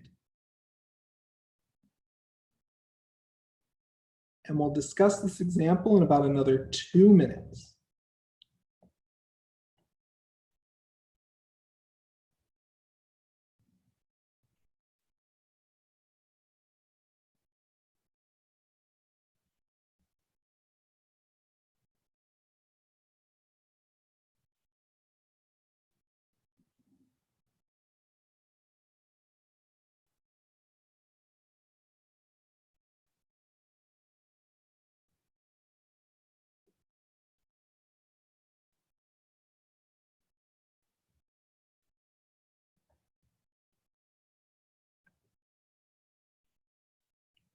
It's great to see all these responses in the chat, and we'll discuss in about 1 more minute.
Okay, so let's discuss this example.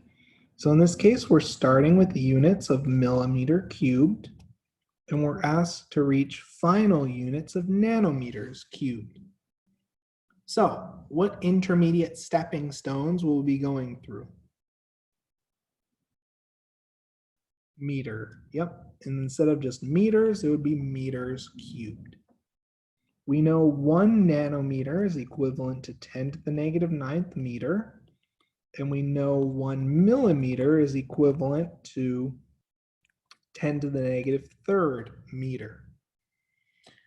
Okay, so starting off, if we have 4.5 times 10 to the negative 9th millimeter cubed, and we want to go from millimeter cubed to meter cubed, what units do we need to have on top? What units do we need to have on top? Meter is exactly right. So we have 10 to the negative 9th meters per, oh, whoops, sorry. Getting ahead of myself. We have 10 to the negative 3rd meter per millimeter. However, because it's cubed, we need to cube our conversion factor. For our next step, we're going from meter cubed to nanometer cubed. So we need nanometers on top. So we have 1 nanometer per 10 to the negative 9th meter. And again, we cube our conversion factor.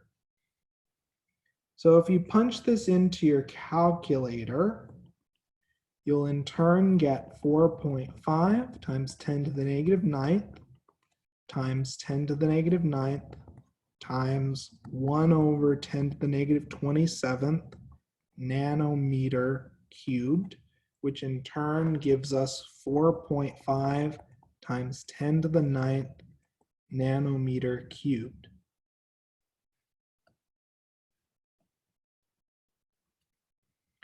Does this make sense to everyone so far? Any questions on this example? Is the second try a little bit easier than our first few looks at these types of conversions? Is it making more sense as we do more of these examples? Perfect. So if we don't have any other questions, let's look at this last example for unit conversions. In the most difficult example that I'm going to give you on an exam or quiz, where we have a composite conversion involving a cubic unit. So let's spend about 4 minutes on this example, and then we'll discuss.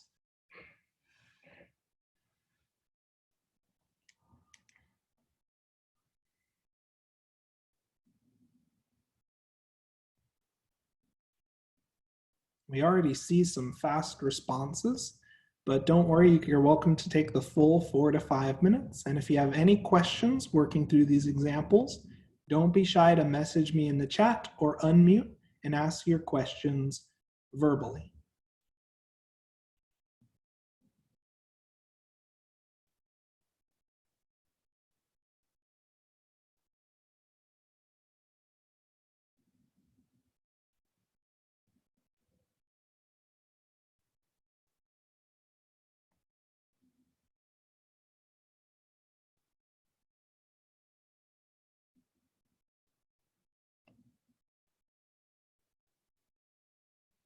And the responses I'm seeing in the chat look reasonable so far.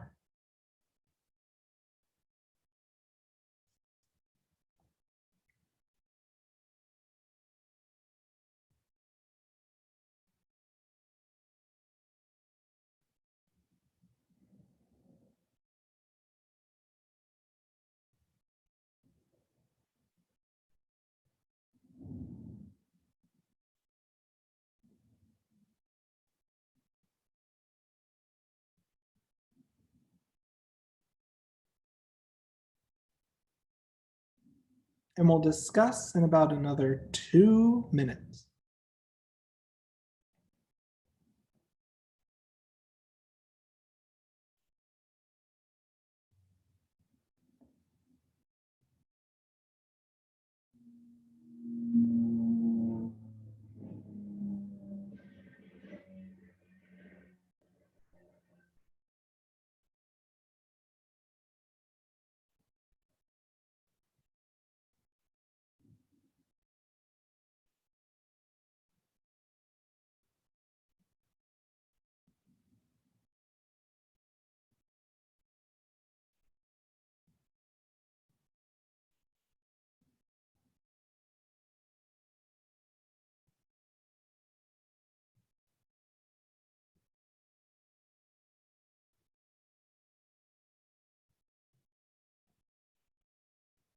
And the responses I see in the chat look great. It's really good to see improvement throughout this chapter.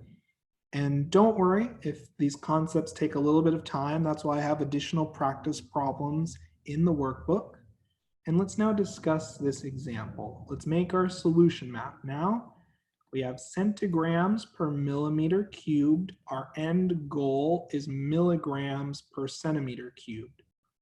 Okay? So, first things first, let's deal with the top units. We're trying to go from centigrams to milligrams. So what is our stepping stone? What is our stepping stone?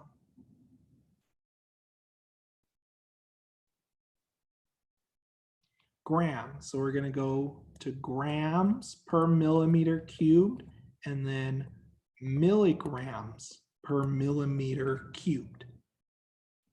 Okay, for our next conversion, we want to, we want to go from millimeter to centimeter cubed. So what is our intermediate stepping stone?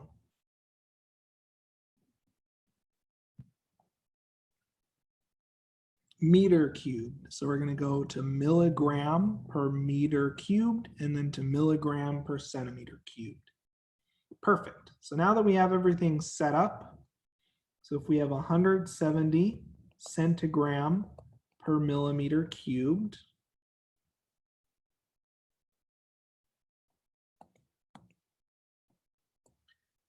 if we want to go from centigram to gram, we put grams on top, and we know we have 10 to the negative second gram per centigram.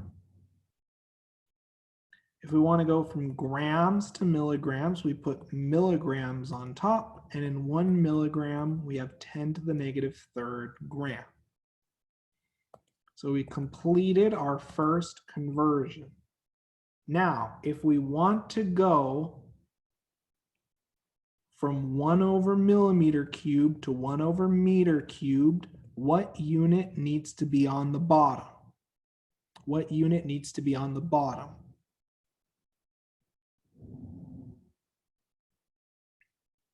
Meters cubed, exactly right. And we know in 1 millimeter, we have 10 to the negative third meter, but because we have a cubic unit, we cube our conversion factor. Next, when we're going from meter cubed to centimeter cubed,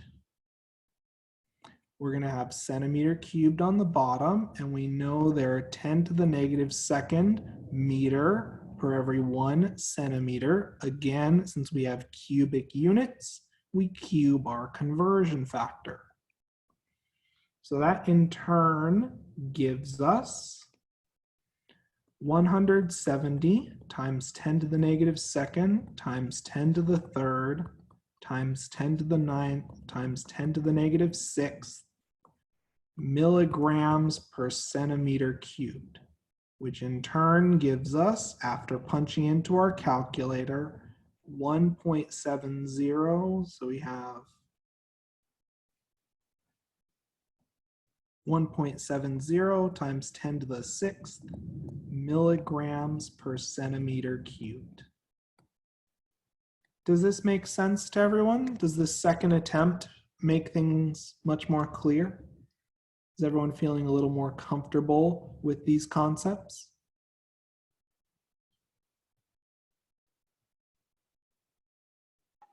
Can you go up a little bit on your board? I'm just trying to screenshot so I can just look at it later. Thank you. Yes, I'll be posting these annotated notes as well to the Canvas shell. Any other questions I can address?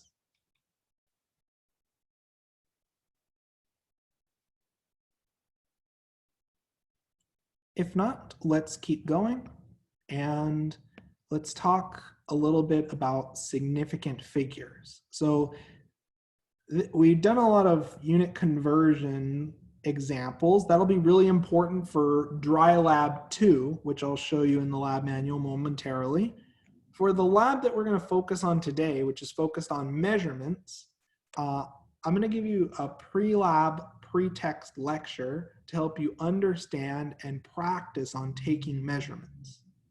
So for significant figures are really critical to understand how to take measurements.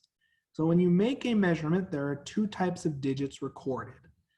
Certain digits, which are digits that are explicitly recorded on the instrument or digits explicitly marked by a graduated mark. The other type of digit that we record in a measurement is known as the uncertain or the estimated digit. These are digits not marked by a graduated mark, and the estimated digit is the last digit in a measurement. The total number of digits reported is the number of significant figures. So 50.1 has 2 certain digits and 1 estimated digit. So in total, we have 3 significant figures. Significant figures, in other words, are the number of digits reported in a measurement. We often call measurements with more significant figures more precise measurements. Let's do an example, and let's look and let's try to indicate how many significant figures do the following measurements have and which measurement is the most precise. So 15.00, I see 1, 2, 3, 4 digits, so that has 4 significant figures. What about 2.0? How many significant figures does 2.0 have? 2.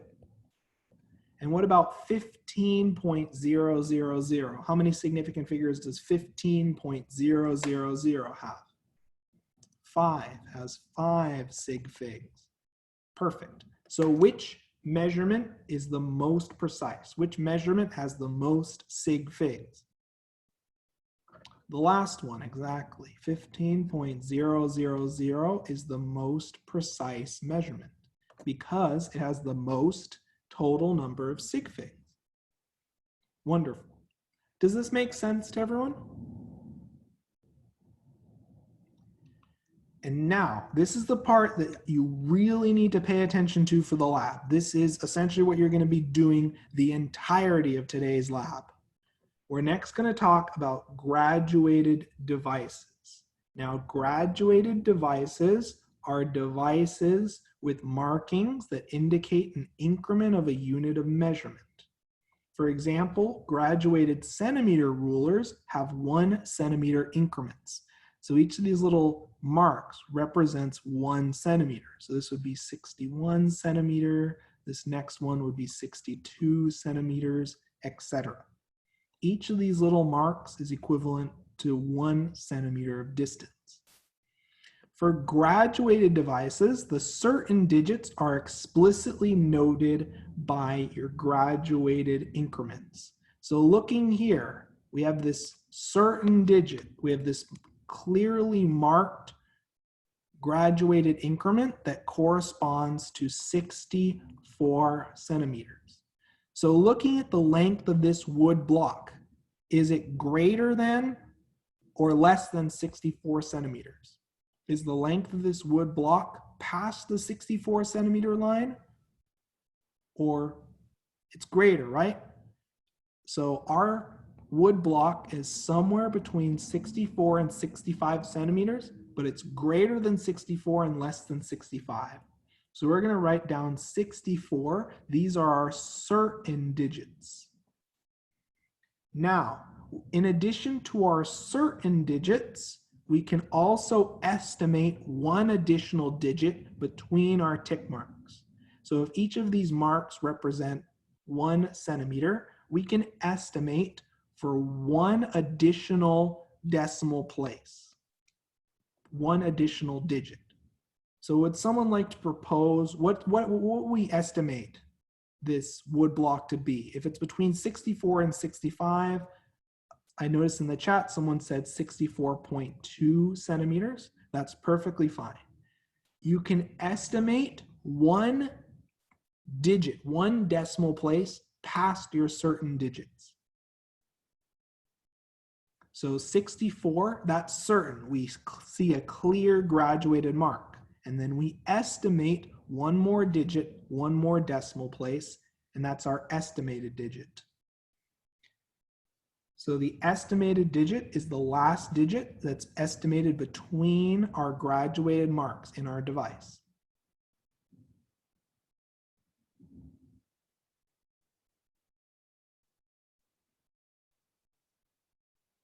So overall, this number has 3 sig fig. And the number of significant figures, as we notice, is directly related to the instrument used to take that measurement. Okay, typically you can report estimated digits up to 1/10 of the smallest graduated mark or tick. So for example, in the above example, we know that 1 tick, 1 graduated mark corresponded to 1 centimeter. For our estimated digit, you can report up to 1/10 of a tick, which is equivalent to 1/10 centimeters, which is equivalent to 0.1 centimeters. So we can report up to the 10th place. As we notice, we reported our estimated digit up to the 10th place. Does this make sense to everyone? Any questions so far?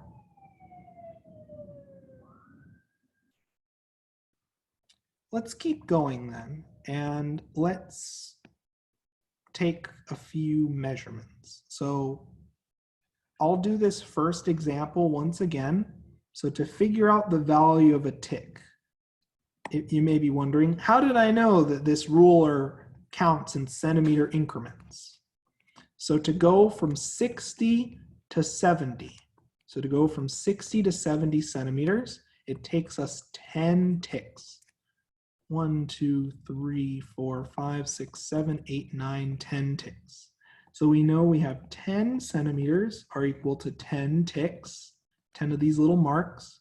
So then 1 tick is equal to 10/10, which is equivalent to 1 centimeter. Sorry. Now, to figure out the value of 1/10 of a tick, to figure out where we can report our estimated digit, we know 1/10 of a tick is equal to 1 tick, which is 1 centimeter over 10, which gives us 0.1 centimeters. Now that we have these parameters outlined, we report our certain digits. So we're around 64 centimeters. We're past the 64 centimeter mark.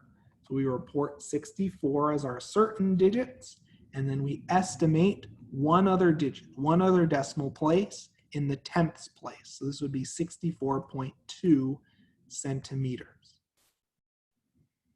Does that make sense to everyone? Does this make sense to everyone so far?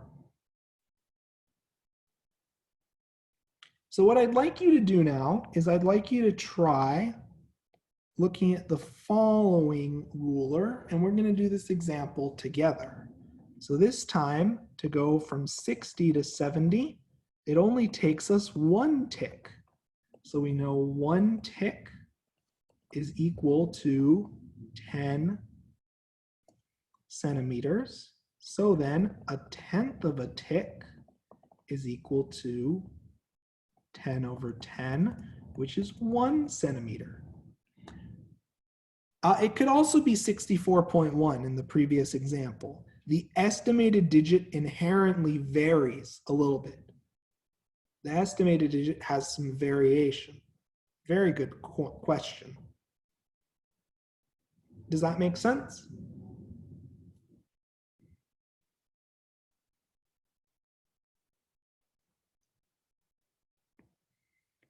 Okay, so notice how when we change our ruler, now what is our certain digit? What is explicitly marked in our instrument? 60. So we know our first digit of 6 in the tens place, our value is somewhere between 60 and 70. So 6 is a certain digit, and we can estimate in the ones place. So we'd say it's around 64 centimeters. You can just as easily report this as 63, 65, 66, because the estimated digit has variation. You typically observe variations in the estimated digit. Your certain digits are fixed, your estimated digits will vary. Does that make sense to everyone? Does that make sense? Does everyone notice how different rulers, different devices have different numbers of significant figures in their measurements? Does everyone notice how if we use a different device with different tick marks, our measurements have different numbers of sig figs? In general, the more digits you report, the more precise your measurement is. Precision, more formally, is a measure of the variability or deviation in a data set, and measurements with large numbers of significant figures are considered more precise as the estimated digit is smaller relative to your measurement. So more significant figures, more precise. So let's do an example. Suppose you're dealing with a thermometer, and this is like an old school thermometer. I'd like you to try to answer the question, how should the following temperature be recorded? So again, you need to tell me what the value of a tick mark is, what the value of 1/10 of a tick mark is, and then the overall certain and estimated digits in your measurement. So I'll give everyone about 2 to 3 minutes to work on this example, and then we'll discuss.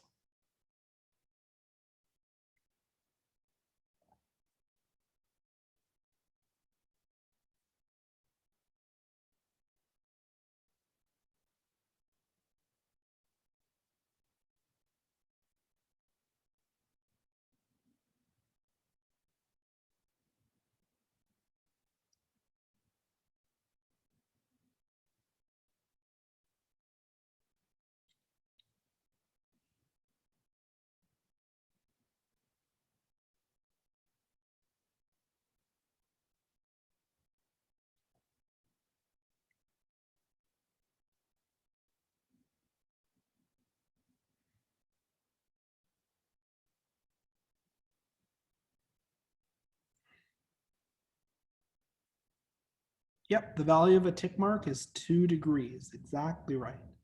And we'll discuss this example in another minute.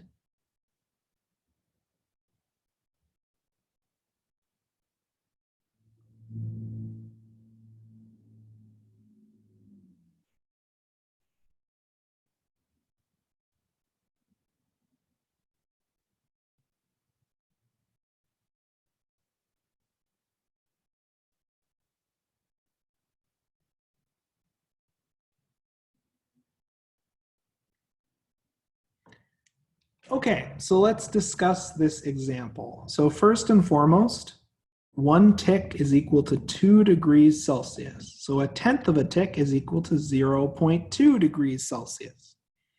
So then our certain digit is in the ones place. So we can write our certain digit as 5, and then we can estimate in the tenths place. So 5.8 degrees Celsius is a perfectly valid measurement. Just as a side note, if a tenth of a tick is even and it goes in increments of 2, your last digit should be even and be in increments of 2. So 5.7, although it's reasonable, it is a little bit more precise than the precision of our instrument. Does that make sense? So we can't report in increments of 0.1. We can only report up to a precision of increments of 0.2. So overall, this measurement has 2 sig figs. Does that make sense to everyone?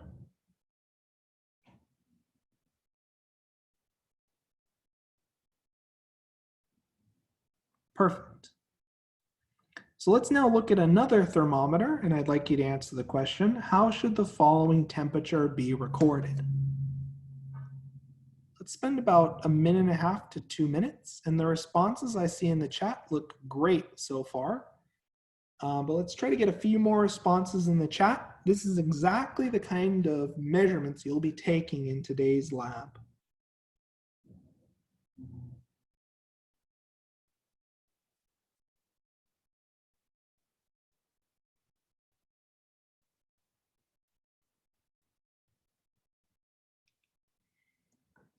28 degrees Celsius. I see a lot of measurements reported in the chat. Spend about another 30 seconds to a minute to try to get a few more responses, and then we'll discuss. I'm glad that everyone's still participating and submitting their proposed responses.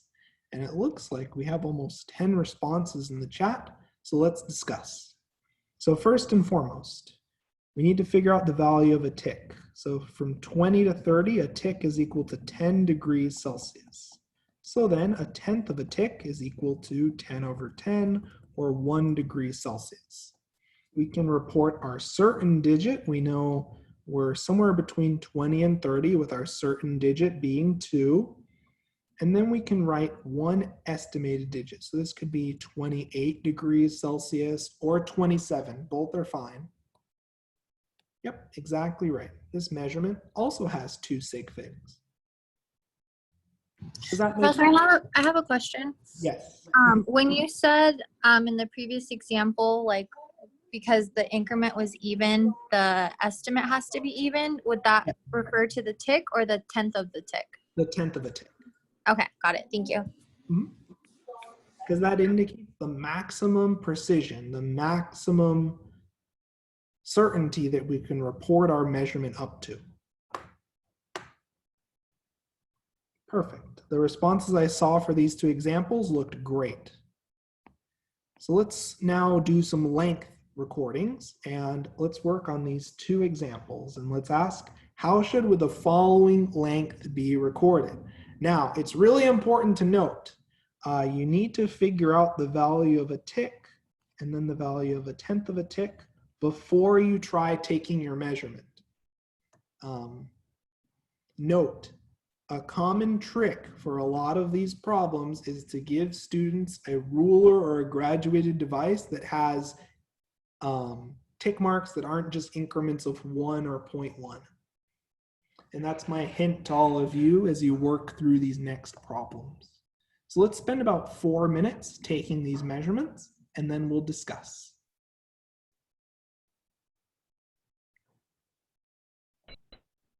Professor, would you please repeat the hint? I didn't get it. I would check to make sure and figure out the value of a tick mark, because the value of the tick mark may not be 0.1 or 1. It may be another increment. Okay, got it. Thank you.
Let's try to get a few responses in the chat, and we'll spend about another 3 to 4 minutes on these 2 examples.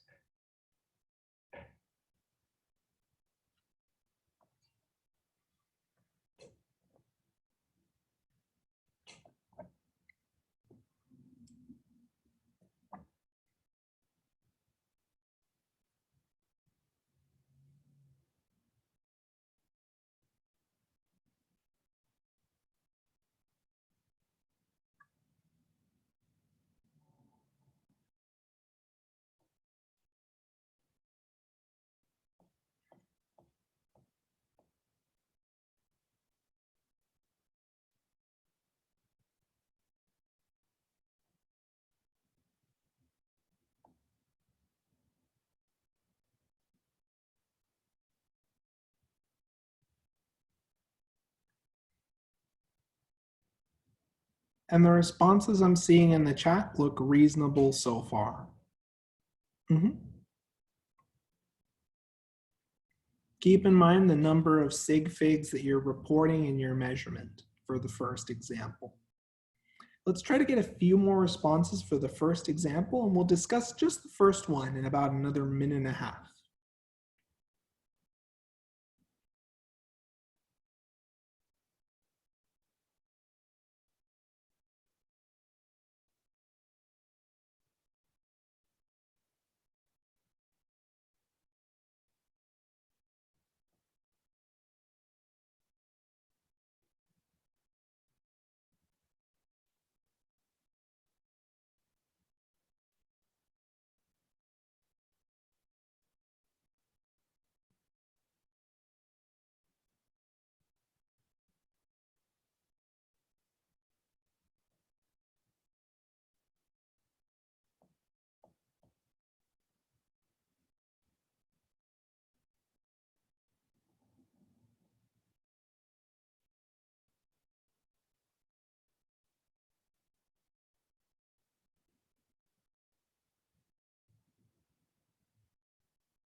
Okay, so let's look at this first example. So to go from 1 to 2, to traverse 1 centimeter, it takes us a total of 5 ticks.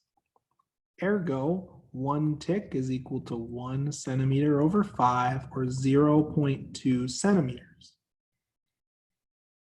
1/10 of a tick in turn is 0.2 over 10, which is 0.02 centimeters. So thinking about our certain digits, this certain digit is 1.4, and this other certain digit is 1.6. So we can report our certain digit as 1.4, and then we can estimate one more digit, keeping in mind the estimated digit has to be even. So I'd say it's around about 1.48 centimeters. Key things to look for: your measurement should have 3 sig figs.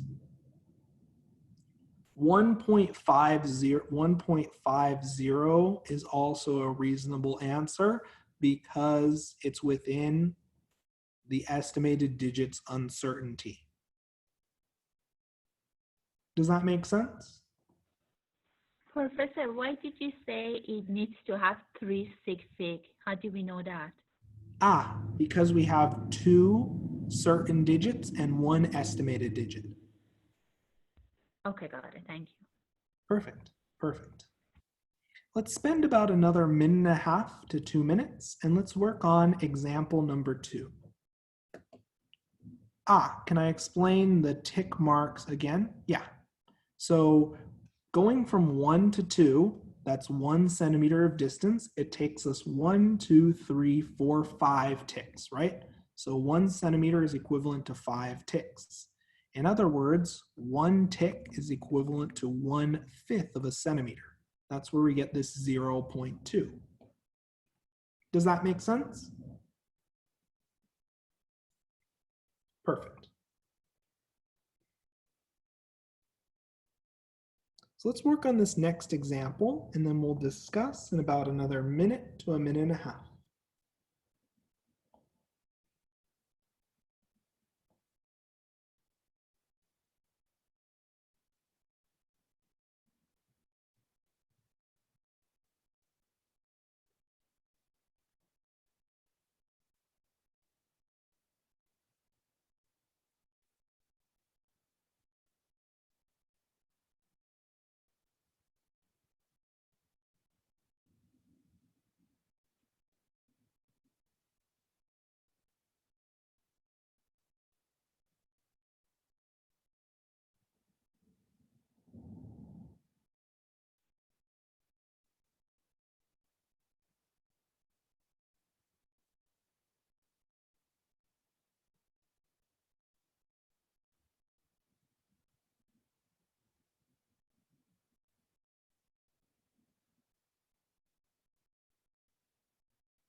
And we'll discuss in another minute.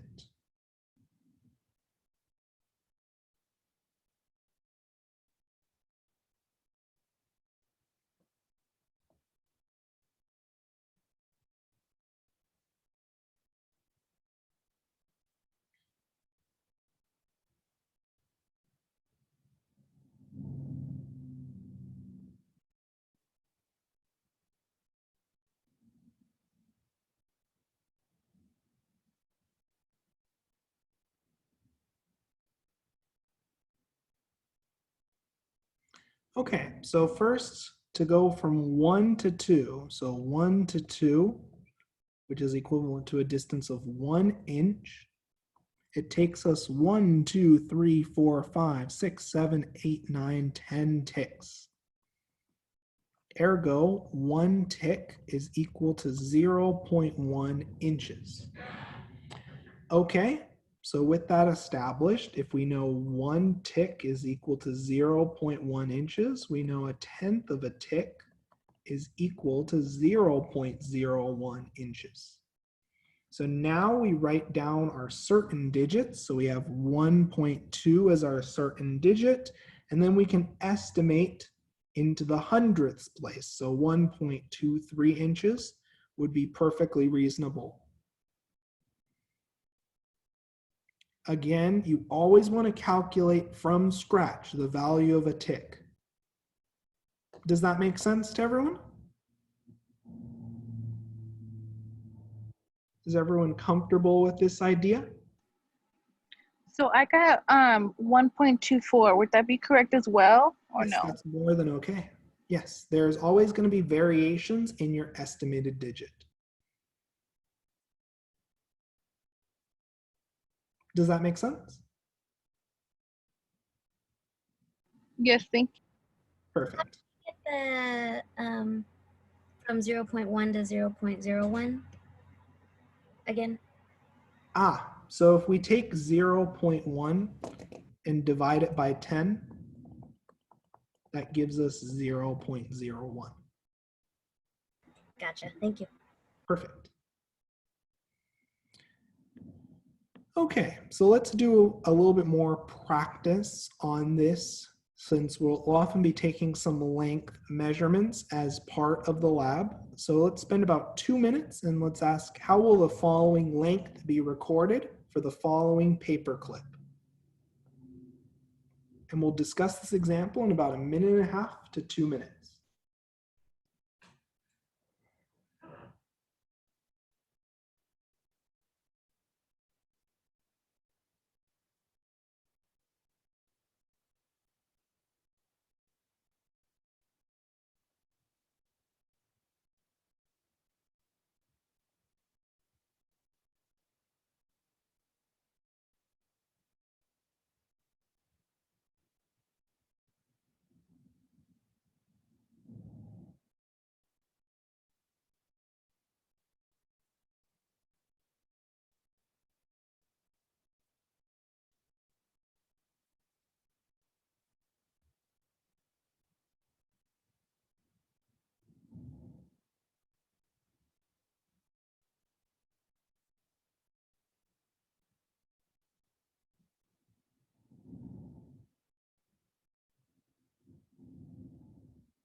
Let's try to get a few more responses in the chat, and then we'll discuss in about another minute.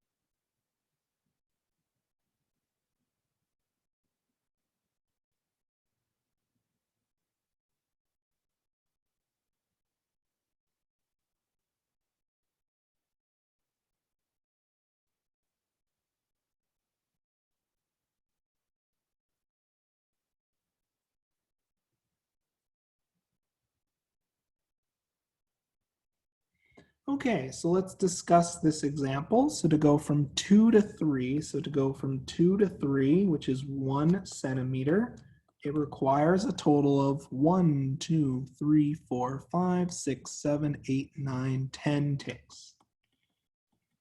In turn, we know 1 tick is equal to 1 over 10, which is 0.1 centimeter. And then 1/10 of a tick is equal to 0.01 centimeter. We then report our certain digits, so it's past the mark of 2.7, and then we estimate 1 additional digit. I'll go with 2.71 centimeters. There we go. And all of the responses I see in the chat look perfect. Any other questions on this example?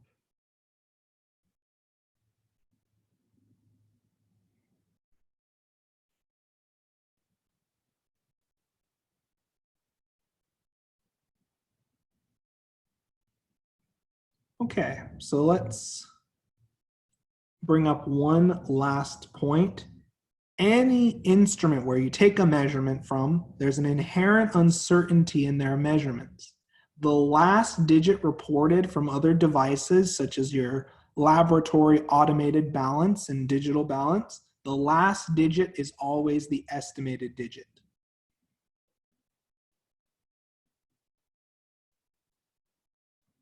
Any questions on that?